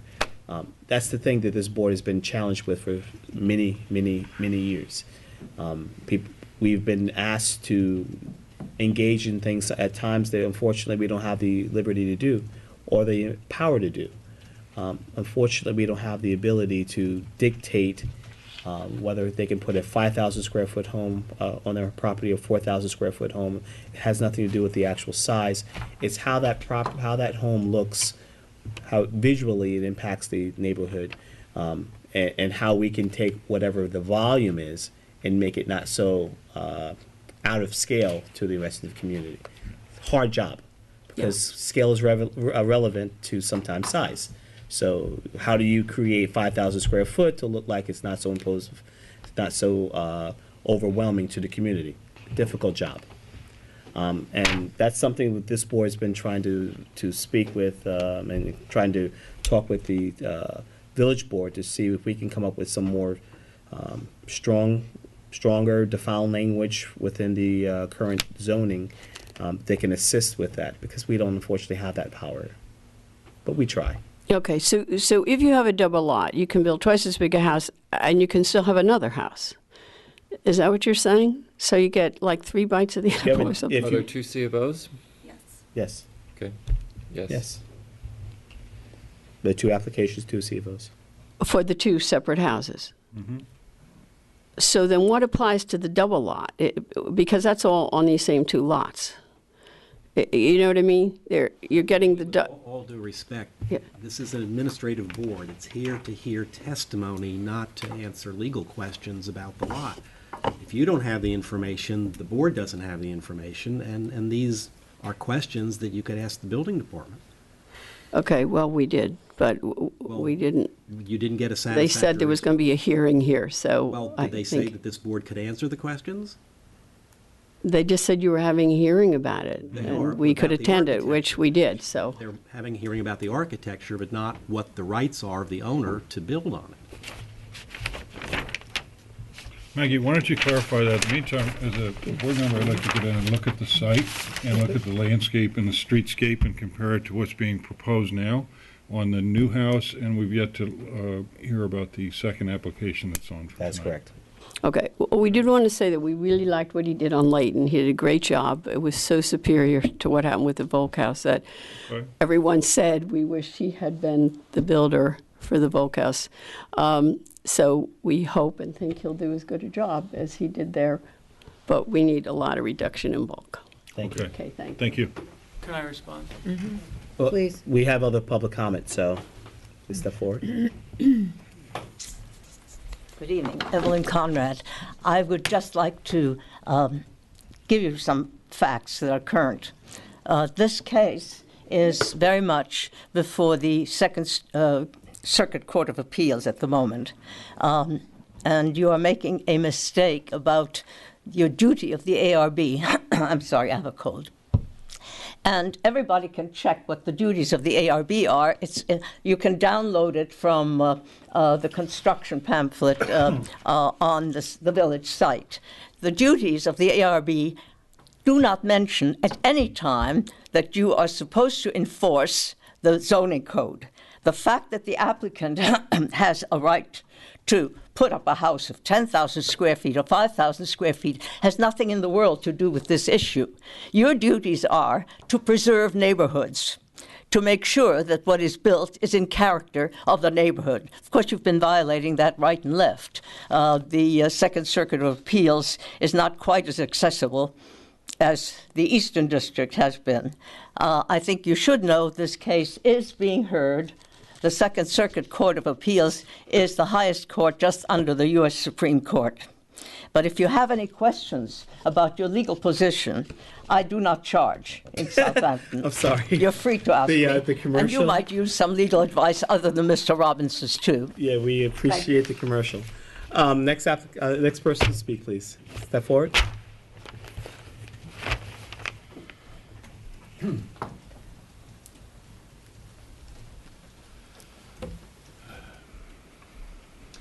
Walter Scretch, 90 Woolley Street.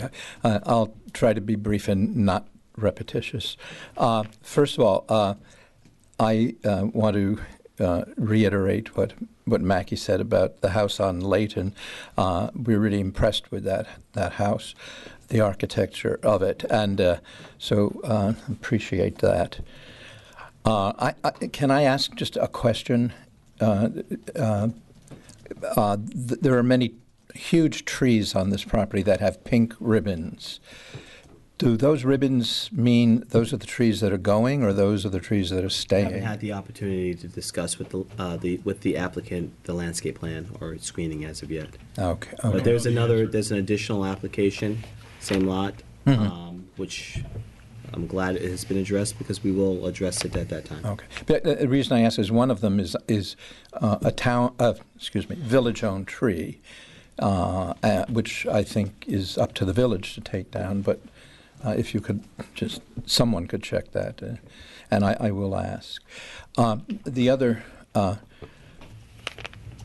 observation I want to make is that, I know we've been a thorn in your side regarding the property next to ours, which was given the sort of honorary title of Pyramid House a few months ago, the Volk property. It's the house that the building department overlooked when it came time to look at the pyramid law, and the Board of Appeals gave it their blessing. Just a quick question. If you're here to discuss this application, I just bring that up as a preface to say that I'm requesting that you as a board do what you said, and I appreciate it, that you go over there and look, because we really like what's been done on Layton. This could turn out to be a really beautiful home or it could turn out to be a monster like the one by us, because even though it was looked after, somehow it got by. And so we just want to be sure nothing gets by again. That's really my concern. And thank you very much, and I look forward to a really nice house again. Thank you. Thank you. Any other public comment? If you step forward, please. There was some question as to trees. Do you have a landscaping plan in mind? Yes. I Okay. do. The trees that are on have ribbons on it. What are the Trees have ribbons because I'm marking them on the survey. I'm Okay. having a surveyor come to the property to plot the trees, which So he they're actually not just. being removed. They're not being cut. No, it was just to make sure that the house won't interfere with the trees. Okay. And the tree that's on the. Are any trees being removed We removed one tree, and that's all that's being removed at this point. at this point? So in the future, there could be more trees. I don't think so. Are no. you adding any more trees or any I other? am. Yeah. So there's a commercial property behind this house. It's the funeral home. Oh yes, yes. So that whole back is going to be screened with trees, which doesn't really affect any of the Do neighbors. you have this planned out? Do you have a landscape architect who's? I'm designing it right now. It's just basically going to be a wall of lealands and other, kind of staggered trees throughout. But basically, it's just a screening for the commercial property behind. And on the sides, it already has hedge all the way down on both sides of the property. Could you prepare, because it Yeah, for looks the like next it's- meeting, I for could the do next something meeting, that- could you that's- prepare yeah. that? And also, if you could mark on their existing, proposed. Well, that's why I had Let me finish. those Existing, proposed, marked. and height. Right. Yeah, so that's what I've been doing. Okay. So basically, the ribbons indicate for the surveyor which trees to plot on the survey. Very good. And then the tree that's on the street is actually a tree that is dying, which was also deemed by the town to be dying. Village. The Village. village, sorry. And they are taking that down, the villages, Okay. not me. All right. So that, and then as far as the positioning of the house, there's actually, it may look big on plan because you're just looking at it as like a flat, surface, but there's many trees in front of this house that are going to pretty much. Part of your screen- landscape plan should Right. also show the It will. property as a Right. plot. It wouldn't hurt. Actually, it's on the survey. Okay, wouldn't hurt to have an elevation showing the landscape Right. as matured, Right. complete, just to give us a streetscape of what the property will look like once it's built. And this board needs the time to actually go to the site and do a site visit and take a look at the neighborhood. Also present before us pictures of the neighborhood, as part of the file, so it can be complete, and that way we get a description of what the community is made of. Right. Any Okay. questions? I don't. All right, we have another application for you. My question to you is since this seems to be a complete application, do you want us to handle it separately? Or do you want to handle the application, do you want Well- to come back with everything? No, I even on the second did app- want to do this separately because the other two structures I'm not tearing down, I'm renovating, so Okay. they're different. Yeah. All right, so you're asking us to adjourn the first application Right. so that you can do your homework, and then we'll open up the second. Yes. All right, a motion to approve applicant's request to adjourn. Make a motion to approve the applicant's request for adjournment on 52 Woolley Street for construction of two-story single-family dwelling. Second. All in favor? Aye. And Next application is David Rimlin, 52 Woolley Street, for rebuilding existing cottage and exterior alterations to existing garage. All right, so it's the guest house and a garage, correct? Yes. Are you treating it as a guest house, pool house? It's a cottage. It actually has its own certificate of occupancy. Have you seen this? And on this one, you have photographs of the property itself, but it would be great, again, to have streetscape photographs. Oh, one thing that I didn't comment on the upkeep of the property. I just closed on the property last week, so we were. can It make will that be comment. mowed. It will be kept after. Okay. Cut the grass. I will. Cut the grass. Hold on a second, this is 52. That's the one we have. This is the structure. This is the garage. Right. You've seen it? Yeah. No questions? I have no issues with it. You're not changing the square footage on this. Not on neither structures. The garage is pretty much being reshingled, and new windows and new doors in the existing. Not being replaced, not increasing in square footage. Ham, comments? Just one question. The pergola that's out, is that new? The pergola would be new, Okay. and it's in the rear. And the of property. fireplace, the outside fireplace, is that new? Yeah. Okay, so what other things are new besides the fireplace and the pergola? The only thing which I may or that roof line. Yeah. In the where it bumps out, that gable. Uh-huh. That right now is just basically it's just a shed. It just kind of So goes. you're going to put a gable and then the returns on it as well, right? Yes, just to kind of make it more appealing, more attractive. Right. Because right now. I don't have any issues with it. Any public comment on the application?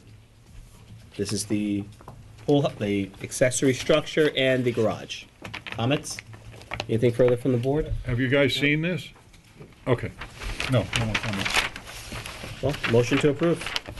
I make a motion to approve David Rimland, 52 Woolley Street, to rebuild the existing cottage and the exterior alterations to the existing garage. Second. All in favor? Aye. Aye. Good luck. Thank you. Okay, recall, Mr. Chair. Is your architect? Yes. Thank you. Theodore Sklar, Essex Scepter and Angel, for LMR Associates. We've retained Mr. Tim Rumpf to provide the board with his comments on the landscape plan and answer any questions you have, as requested. And Michael Brown has tweaked the design of the building, and he'd like to make that presentation. I think I'll turn Mr. Rumpf over to the board. Okay, so we're reopening the application of LMR Associates, 89 Hampton Road, for construction of a two-story commercial building. And Tim Rumpf is a licensed landscape architect being retained by the applicant. Present. Mr. Chairman, Tim Rumpf from Aris Design.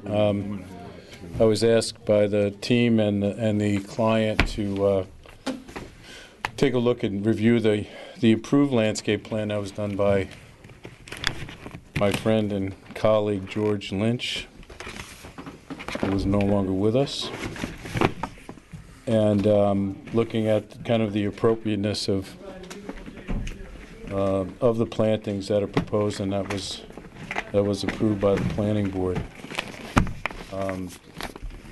The intent of the landscape along Hampton Road and Elm Street was to, and always has been by the village, is to soften the look at the parking Hold on lot. 1 second. Can you close the door? No, we can't hear. Thank you. Tell them to be quiet. All right. Well, the door closed will help out too. Is to soften the view of the parked cars, which are adjacent to Elm Street and also from Hampton Road. And the proposed Japanese hollies that are proposed on the plan are to be installed at a 4.5 to 5 foot height in a hedge row layout, which will significantly reduce the impact of the visual impact of the cars or parked cars in this area here. Say 4 foot? It on the plan that was approved, it calls for 4.5 to 5 foot tall Ilex crenata, which is a upright Japanese holly, which is an evergreen holly, almost very similar to boxwood. Tim, is your client willing to relook at this landscape plan and work with some of the neighbors and also work with this board in order to enhance the screening, particularly on the Elm Street, which is the gateway to our historic? And this Yes. Yes. I mean, just I know we were just professionally retained. speaking, 4 feet seems a little small. How dense is the hedge? They're shown to be planted at 3 to 4 feet on center, so they will be touching and will, in a year to two, probably form a solid evergreen hedge at 5 feet tall. Mm-hmm. All right, so they will reduce the visual impact of the cars. So very similar to what we did at the streetscape we did for Bridgehampton National Bank. Yeah. Right. And that's really our concern. I'm glad you're getting involved because Bridgehampton National Bank is a success story. I think, at least as far as not the building itself, but as far as the landscape and the screening. The building is another issue altogether. And we're talking about the landscape here. I realize you were just retained, but with respect to, I think, for the neighbors who have come a few times, they had a lot of input to it. Would you feel more comfortable in updating George's plan so it reflects some of the comments that we spoke about at the last meeting? I'd have to defer to my client and Mr. Sklar on that issue. Mr. Chair, I may be speaking out of order, but I think I'm glad that you've retained a landscape architect, particularly a local one, particularly someone who's familiar with this area and so forth. But the only concerns is that the landscape architect that you're presenting is just basically describing the existing landscape plan and not entering any of his own imaginative requests or requirements or input into the project. And I think since we are really working on with a empty screen here, that he could be very helpful, someone who's local, who's recently been active in some of the landscape in the local area. I think the entire community would be very happy with his input. Agreed, particularly when a bank that's adjacent to this, which is the Bridgehampton National Bank, which like this is opposite Town Hall, which like this is also on the same road, Hampton Road, which like this application is not only on a gateway into the village, but also a second gateway, which is Elm Street, into our historic district, and a residential historic district. So I think it's a great motion to you to engage, and it's terrific, but I think a little clarity, particularly with the comments that were made at the last meeting, which aren't that complex, but and I think there are other people here tonight that want to comment. Mr. Chair. You want to take it, digest for a while? Want to take in public comments? Fine. Public comments, please. Any public comments? On the landscape plan. On the landscape, okay. My name is Susan Hoftisvin. I live at 95 Post Crossing. I thought at the last meeting that they were going to come back with a landscape plan. 5-foot trees between the bank and this woman's property, who does not feel comfortable speaking, is just, I mean, I'm 5'8". So 5 feet to protect a house from a bank is just ridiculous. And if you go to Bridgehampton National Bank, those trees must have been 20 feet. So her family is asking for 25 feet. I'm going to present a letter of other things that they're asking for. But, I mean, this is lazy. But it's a step in the right direction. Susan. What? Would you be willing, as the applicant, would the applicant be willing to meet and start discussing some of the changes? Present those two letters from, those are from neighbors. I mean, we have neighbors concerned. We live in a neighborhood where people live in Germany, they live in Delaware, they live in South America. And the point of me telling that and telling the board that is that when I went to the village and asked them, the inspector's office, for a plan, they couldn't give me a copy. They couldn't scan it until minutes before the meeting. I got it at 4 o'clock this afternoon. We need to have access, we need to have renderings, and we need to be able to distribute those. You say you foiled the file and you were unable to... Well, they can't make a copy because they don't have a copier that's big enough to make that. I mean, it's just a fact. It's not your problem. Would you be able to give many sets of the proposed landscape plan so it could be... And do we have renderings? Okay. So it could be put in the file in the future? If I'm asked to do that by my client, I can't agree. commit Okay. anything at this point. So if it's on the list and the applicant requests you, then you'll be able to do that, as well as a rendering? Yes. Okay, thank you. Okay, and then we're going on to the structure later. I just think it's important that we hear from all the neighbors, and it's not always possible to do so. Okay. What are your comments about the structure? Well, I think that we asked at the last meeting to see it in possibly a cedar. Well, we wanted some changes. Okay, so I'm sure he's here because we waited almost. Right. He got here at 8:45. We stopped with the landscape because that was okay. So I'll wait. Okay. Okay. Thank you. Right. So I'm going to ask the applicant: are you willing to move forward, update this landscape plan that was approved by the village with focus on screening and sizes. The landscape plan, for the record, was not approved. Not approved, sorry. But the way it's detailed now, The planning board approved the The landscape. landscape plan. not the screening plan, sorry. Well, What's the difference? We didn't. There's a difference. Between the landscape and the screening plan? Maybe you could address this because you did the landscape plan for BNB and the focus on the screening was to the east and to the south. I think we just need clarification for the record. Yeah. Was the landscape plan approved by the planning That board? plan was approved by the planning board, yes. Okay, okay. yes, this was approved, and the Village Code, Section 116-38, Site Plan Review, Subdivision B, Subdivision Small c, pertains to landscaping and screening, which says all required recreation, parking, service, and similar areas are screened at all seasons of the year from view of adjacent residential districts and streets, and the landscaping of the site is in character with that generally prevailing in the neighborhood and enhances the character of the village. There were several joint meetings of the ARB and the planning board, at which time Mr. Lynch's plans evolved. They were changed over and over and over again, and the plan, last revised 8/2206, was the plan approved by the planning board, and it would not have approved it had it not made implicitly or explicitly the finding that it was in character of the neighborhood and was screening neighboring properties. The only glitch was the planning board said they didn't want the drive-through and the queuing lanes, so they said come up with another plan without that. And we had 3 lawsuits, and it's been 9 years. So I'm in a... You've just hired a landscape architect to refresh the plans with particular attention towards focus of lighting and screening this evening, is that correct? What's Correct? You just engaged- what's correct is based is that upon... correct, No, then? that's not correct, sir. Did you just get hired by the applicant? Let him I'm answer, sorry, please. did you just get hired, Tim? Excuse me. I would Please like... allow the applicant to answer. Well, What was the purpose? we want to do our best to answer the concerns of the neighbor and the board. But Good. with all due respect, you have to understand that we're in a very difficult position. It's been many, many years. It's been 3 lawsuits, hundreds of thousands of dollars in legal fees and consulting fees.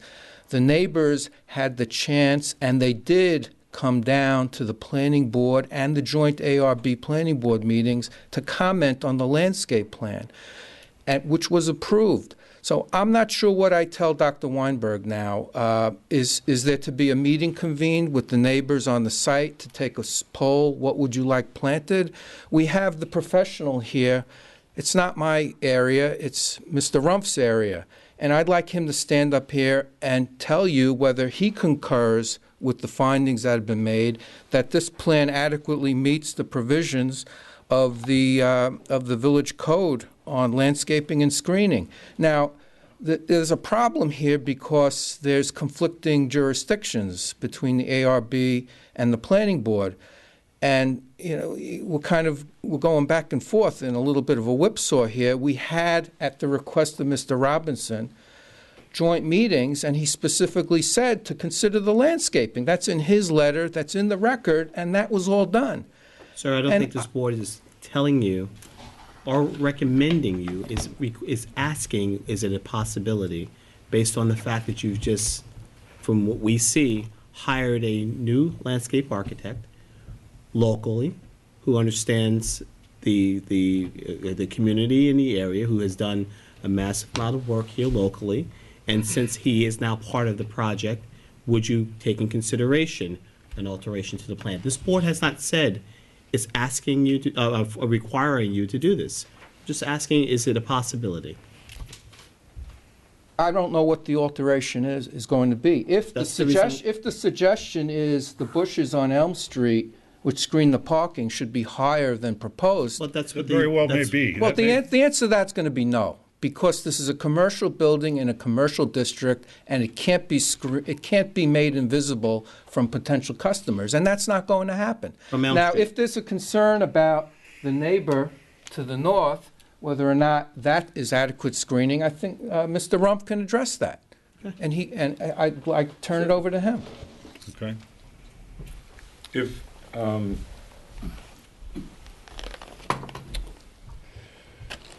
so your question about B&B was kind of the same process that was gone through before, that ended up in an approved plan, joint plan by the ARB and the planning board, okay? Yep. And from what Mr. Sklar tells me, that's what happened here, okay? So the idea, and if you look at the corner of Little Can I Plains, just interrupt, Tim? With the exception of the New York State banking laws that allowed for downlighting and so forth for security demands that New York State had for banking laws, and as you well remember, the neighbors to the east and south, and you buttressed your screening, which is what we're looking for here. You actually quadrupled the screening. But that was from the approved, original, from the original approved plan. Mr. Hoag, but that was approved by joint meetings. That wasn't approved, there wasn't a previously approved plan. Mm-hmm. Okay? This is a previously approved plan. Brought about by an Article 78. Right. Is that recent? Has that been stamped? Is that 8 years old? Does that represent I'm not sure. the conditions that are on the property at this time? Okay, so all I wanted to say, the question was, is it reasonable for additional screening? And you're saying no. Is that Oh, correct? I said if the suggestion is the bushes be raised on Elm Street to where this building can't be seen by potential customers, the answer to that is no. If there's one neighbor to the north, who I believe is here, are you the neighbor to the north? Yes, she is. And if she has concerns about what's proposed, the species, the height, please let Mr. Rumpf know, and he'll comment on that. And if we can accommodate her concerns, we're certainly going to do that. Okay, All so right, with regards to the neighbor who's mostly impacted by this, by the structure. obviously, a 5-foot tree isn't going to give as much as a 10-foot tree.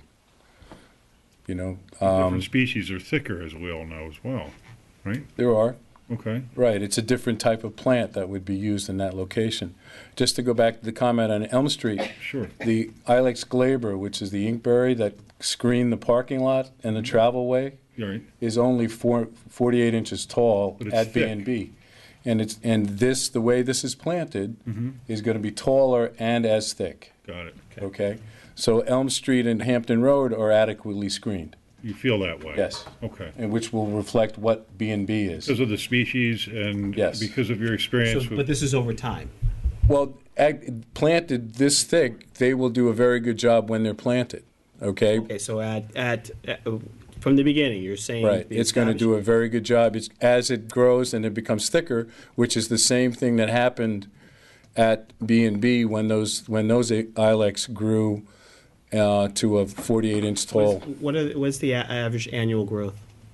With these plants, it's very slow, 3 to 5 inches, maybe 3 to 6 What's the inches. on center of these guys? It Same as appears to B&B? be 3 feet. Same as B&B? Yes. Okay. Yeah. Okay, so you're saying this is Yeah, equivalent to. around the Elm B&B. Street and Hampton Road, but the northern property line could be a different species. Got it. And then any lighting concerns with security lighting that may be put on the applicant, which may change the screening into the residential zone, similar to what we had on B&B? I think Have you looked at that yet? I'm not aware of where the ATM is. ATM is on the west side of the West side, but building. It can't be illuminated, so it's just, you're not. Yeah, again, I haven't seen that. I can't comment Got it. truthfully Well, on the that. architect who said that there are only one pair of sconces facing on the east elevation, or if you will, from Elm Street, as well as on Hampton Road, there are only 2 sconces as well. Is that correct? No sconces on Hampton Road. I'm sorry. Yeah. There's 2 on the east and 2 on the north. Right. Because there's that back entry. And the north is facing this neighbor. And that's the amount of lighting. So the security lighting is phased on the west side, is that correct? Yes. Okay, that's really what we needed, is a confirmation of the existing plan and an update, Tim. Okay. But the bigger issues were the structure as well, of taking the ridge line, dropping that down, having a mid-band detail, setting the building up, I think, 18 inches in, and making some other fenestration changes, like the transom units and the cupola, maybe removing that, and changing the pitches and so forth. But as far as the landscape, you have to understand that we didn't have an updated landscape plan from our perspective. We needed to have a licensed landscape architect like George, who was a great member of our community, someone who's familiar, like yourself, with another application that's literally contiguous with this one. Well, we'll go back and we'll discuss that with our client and Great. see what we can come back with. Okay. With focus to the neighbor. Well, the neighbor's here. I mean, Susan, we're- you have we're any ready to issues? listen. When did you hire him? Excuse in the me, if you hallway? move- I mean, come on, he If the- hasn't even looked at the plan. Well, he just, Communications, Susan, he Susan. just said he would, and they said they're going to No, but he reapply. just hired him in the hallway, I'm sure. I mean, May I clarify that, please? yes. I was hired. Please, all communication should come to the board. Should I? All right. No further, I had to stop. All communication going forward has to come to the board. Please, no more communicating with one another. It absolutely interferes with progression. Okay. Continue. Thank you. On Monday afternoon, I was hired. Okay. Okay. I looked at the plans. I'm here just to hear what's going on, and I can respond much better now that I know what's going on. So, Thank you. Thank you, Tim. Thank you. Any public comment? Please step forward. Well, do you want to hear the, Just stay in. I'm sure there's public comment, and I want to make sure that all of your questions that could possibly come up are answered, or at least able to be answered. no, I was just pointing out, Mr. Brown has the structure. Did you want to hold public comment off? Or your comments about the landscape, that's why. Tony Ann Warren, property manager for 5767. Again, my quick question. You're I to keep the bringing west of up. this application? I am. Okay. There is no permitted use between the properties, and there is an opening between, the hedges are being actually physically removed, between the three-way driveway onto the property at 77 Hampton. You have the declarations on the deed that states there's no access permitted between the two properties. Understood. They're being removed. We also have a court order approved landscape, I'm sorry, yes. Curtis, that's not the problem. I mean, I'm just bewildered by the amount of lack of facts. What do you mean, no access, Tony? There's not a driveway permissible There's between. no driveway there. Then why are they taking the trees out? That is a separate issue. There is a pedestrian walkway going through there, but there is nothing that's on the not site labeled. plan that you have seen that shows a driveway. But that's not labeled as a pedestrian walkway. That looks like it's a car. You have to look Passing at through. another site plan. You have to look at the site plan with the building on it and the footprint of the building in order to determine what the perimeter curbing looks I like. did go to the building department, and this is all they gave me. Well, then you haven't seen the right document. Okay. Tim, would you clarify the walkway versus driveway on the west elevation on the plan, please? Mr. Hoag, I'm not familiar with that at this point. Okay. The walkway was as per directed by the planning board, not our idea, and the adjacent property is not her client's property, it's my client's property. Okay, so the walkway is a So- walkway and not a driveway, is that correct? Okay, Correct. that's It's a all we pedestrian need to know. walkway that we were required to put in by the planning board, and the Got it. adjacent property is Part owned of by the, Dr. Weinberg. Planning board Got it. approval, Got correct? it. Planning board Thank you. approval. Thank you. Susan, do you want to? Any more public comment about landscape? I just want to say one brief thing, Linda Riley. That a landscaping plan might have been approved, and I don't say it wasn't, that it was approved by the planning board, doesn't strip this board of your jurisdiction. And I think part of what you have jurisdiction of, and by the way, you didn't render a determination on this. There might have been a joint hearing, and there was a planning board approval, but there was no DRB approval. And part of what you are supposed to be looking at under the code is natural character of the landscape and the harmonious composition of the open spaces and the landscaping and the structures and improvements. So I just want to point out, I don't want to, they're coming back, I don't want to belabor it, but I just want to point out that one board's approval doesn't strip you of your.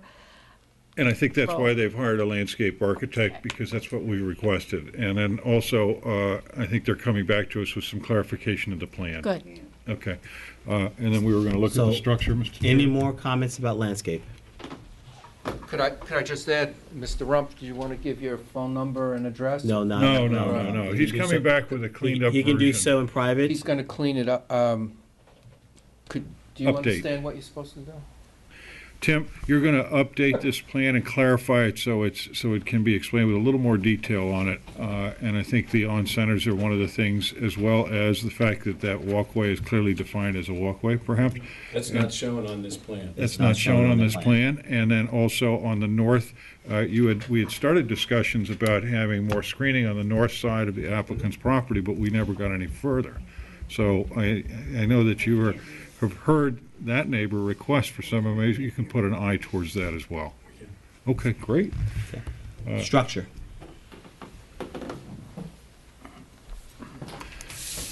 Do you have revised plans?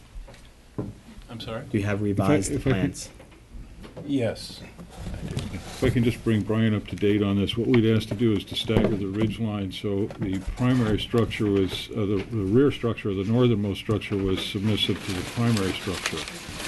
We also asked to do an indentation of the northerly so-called wing, which we're about to see, and also do some sort of a mid-band or divisional trim band between the rear and the front portion of this. Also to get rid of the cupola because it's in, actually it's too close to town hall and that sort of thing, and it was an attempt to break up the ridge line. Which they haven't done. Which they haven't done. And they haven't staggered the ridge line, they've created as a hip on the. It's taking steps, it's not a box.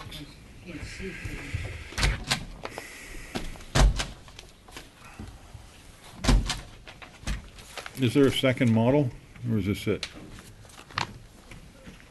This is, well, there's one building, and this is the building. It's a completely rebuilt model. First of all, for the record, I'm Michael Brown, the architect, and I do apologize for the delay tonight. I had earlier matter. What's changed? Well, we took all the comments that were said before. I just gave smaller drawings for you to be able to look at the drawings. We started looking at everything, the floor plan, the elevations, the sections, the detailing, things like that. It did lead us to some subtle changes on the inside, which in turn led us to changes on the fenestrations, the windows of all the walls. We did address the massing issue. What we concluded was we wanted to introduce a hip roof on the north side, remove the gable. That would help reduce the massing, reduce the length of the ridge. We did study in many other options in terms of trying to reduce, drop it down, make it look like an addition. All those comments that were said, we heard them. It just didn't apply here, and it didn't work architecturally. The plans before you are the very subtle changes. Of course, the footprint didn't change. Some window locations changed, primarily on the west. The roof massing changed, and the cupola we took under consideration. We did look at it in many options. Quite honestly, my client did not, and personally I did not either, like this building without a cupola. We did go around the village and noticed that there are 6 banks in Southampton Village that have cupolas, and my client feels that the tenants of this building want to be represented as well. These are the 6. This is a aerial photo of the village showing where the 6 are, all within walking distance of each other. We gotta get out there and get some of those cupolas down then. I never noticed it. Yeah. You turn that to the camera, there's a cupola issue. Oh, yeah, that big. Also, 2 of them. Yeah. What we also noticed and were concerned about is when we did look at those cupolas, a lot of them were just either very ill proportioned was mainly our concern. So it made us readdress, I'm sorry, I don't want to stand this up right in front of you. It made us readdress the issue of the proportion of this. We worked hard at improving, especially on the B&B across the street, the proportion of it to the building could be improved, and we wanted to do that here. I made it a more vertical proportion on the wall of the cupola with a splay at the base. It's on center of the dormer on the east side. And the pitch, all these pitches are the same throughout at 7 and 12. This would be a wood roof, main roof, and it's going to be copper on the cupola and copper on the ATM roof. These are the elevations Oh, maybe we'll what that actually shows me is how.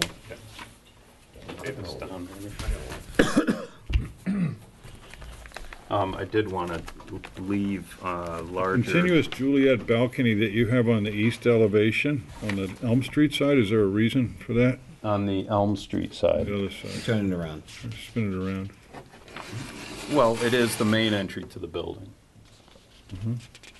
And the railing is in character with the setback of this building. So did you set the building back on that, or is that? Yes, setback. Yes, it's here because it accentuates the gable on this side, Okay, so which is the main entry, main Right, gable. so on you the- did step the back of that, or if you will, the north.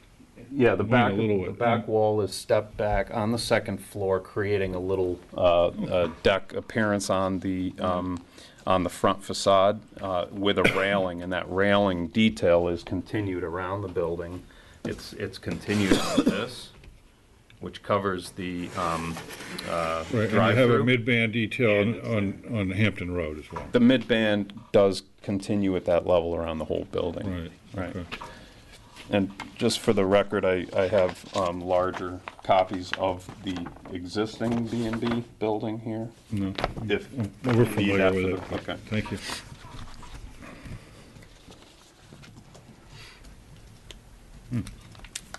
Brian, you were the only one not here at the last meeting. Any comments about the elevations? I like the improvements actually, and I never really objected to the cupola. I think the cupola does add a lot to it. It defines the entrance on the thing. It just takes away from the boxiness of the whole roof line. I think making the hip roof in the back was a big improvement, and stepping it back with the railing breaks down the scale. So I think you did a good job with it. Ham? I agree. I think you listened to every comment we had. I would have liked to have seen the ridge drop a bit, and I know you compensated with the hip on the north.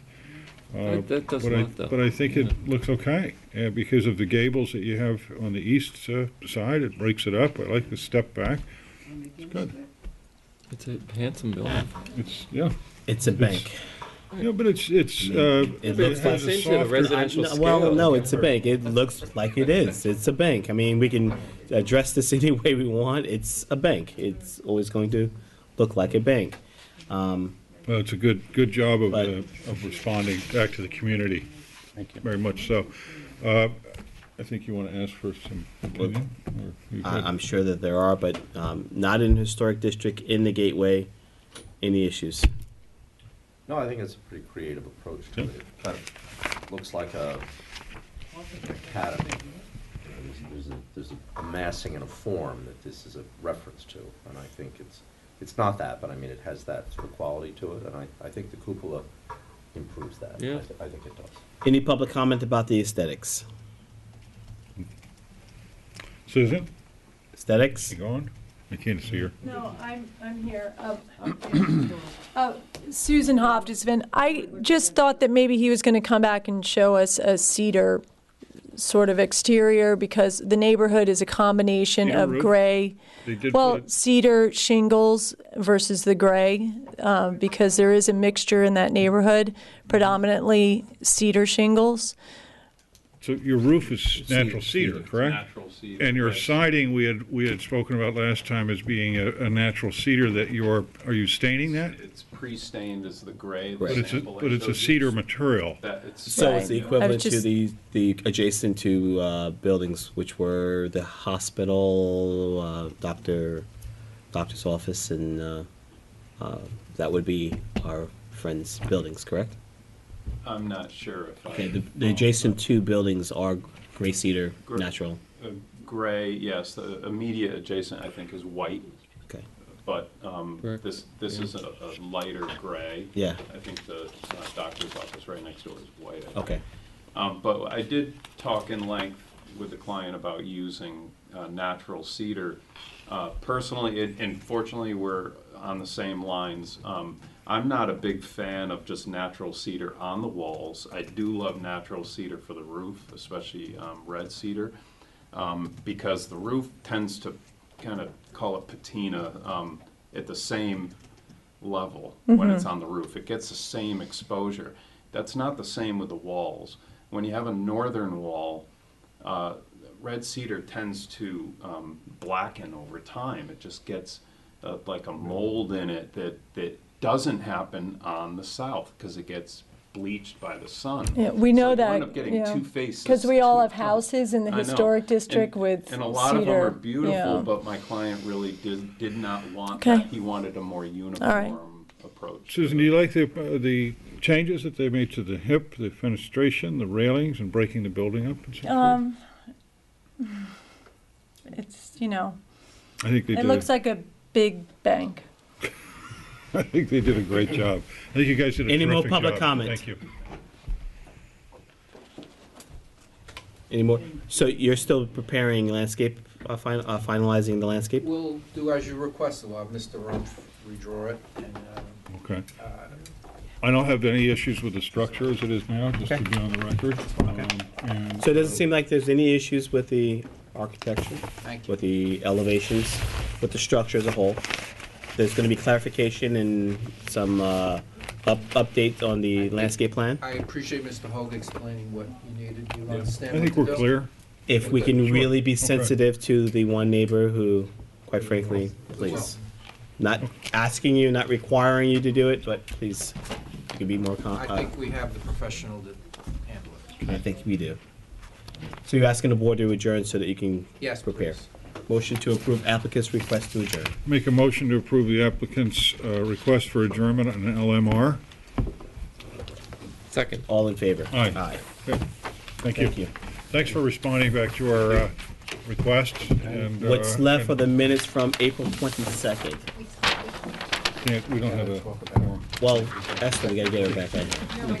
Even with her. Okay. May 14th? Yeah, both of those you can do. Where's Esther? We do the extra though. Yes. Yeah, I know. Excuse me, does the building need to be represented now, or would it really be just the topic of the screen? Landscape. I wasn't going to get very far. Just for the record, your model is going to exactly match up your plans, correct? Correct. As a licensed architect, and the scale is... That's why I represented these. Great, okay. This Did we is stamp that exactly set in? Yes, we're good. Okay, And very you good. have, Yes. can Can I we- give you a big one? Yeah, can we have one Yes, quarter-inch that's scale why I with your brought one. initial on it? And then can you back that up with two additional ones for the record set? Yes, Okay. absolutely. Very good. I'll leave this one with you. You want me to? Just Those sign are it and she'll elevations, stamp those are just that. floor plans. Are those just No, floor no, plans? it's the full set. It's the Okay, full full set, set. As you yeah. had before, just updated. If you can just date it for Those this are in the evening. file already, though. I had those in the file. Yeah, but No, this these have was changed. revised slightly, Okay. and these drawings reflect the model. Okay. So they're in They're perfect exact. sync Okay. here. Okay, and then get two sets for us. And I'll follow up with 2 more sets. Board members had the opportunity to see May 14th minutes. Yes. Yes. Comments, questions, concerns, errors, issues? Who was present? The only person that was missing was Christina. Okay. Motion to approve the minutes from the 14th. Make a motion to approve the minutes for May 14th, 2014. Second. All in favor? Aye. The minutes from the 28th?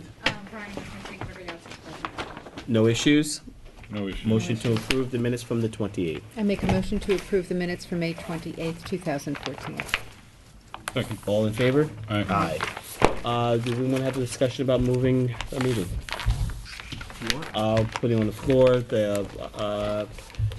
There's a request to move our meetings. The days that seem to be available are either Monday or Tuesday. I'm flexible to any night. Okay, so Tuesday is better for each? Mondays are just difficult for Okay. me, and again, I've got conflict with the planning board on 2 nights. Tuesday is fine. So is Tuesday fine? Tuesday. Conflict on Tuesday with the trustees. Trustees.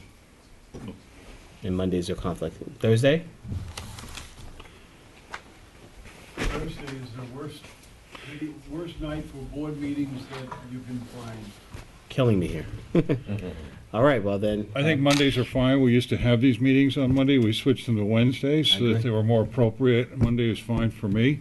And I think our chair also has a wish for that to be Monday. Are you okay with Mondays, Brian? Monday's the best night for me. Best night for you. Are you okay with Mondays? When I'm here, Monday's okay. Terrific. And Zach? Fine. Okay, so I think Okay. we'll So make it work. all right, so we need a motion. Change your meetings. I'm not starting that motion. Go ahead, you're good at this. I make a motion to change the meetings for the Board of Architectural Review and Historic Preservation for Mondays, effective when? Two July- Monday. To Monday. July 1st would have to, I'm sorry, the first meeting in July would have to be, to give time for posting and advertising, wouldn't it? Yeah, make it second meeting in July. Second meeting in July? Either 9. We have another meeting in June, which gives us more than enough time to advertise, and the first meeting in July to start a new month. July 9th. July 9th. Right. Well, July 9th is the Wednesday, so July 7th would be the Monday. Is that what you're saying? Yeah. Second Monday. Second July. Second July. So, second July of the month is when we start, effective. That's actually the first Monday of the month. The second Wednesday of the month is the 9th, so the second Monday is the 14th. Would be the 14th. What time is it, 10 o'clock? 14th? No, it's the 14th. I'm All right, the 14th. So we will make it the first Monday meeting, July 14th. That's A motion to we change our meetings to Monday, and the effective date will be July 14th. Can I have a second? Second. All in favor? Aye. Aye. Aye. Have a good night. You wanna close Motion to this? close the meeting. I make a motion to close the Board of Architectural Review and Historic Preservation for June 11th, 2014. At 10 p.m. At 10 p.m. Is there a second? Second. All in favor? Aye. Aye. Good night. Good night. I'm sorry.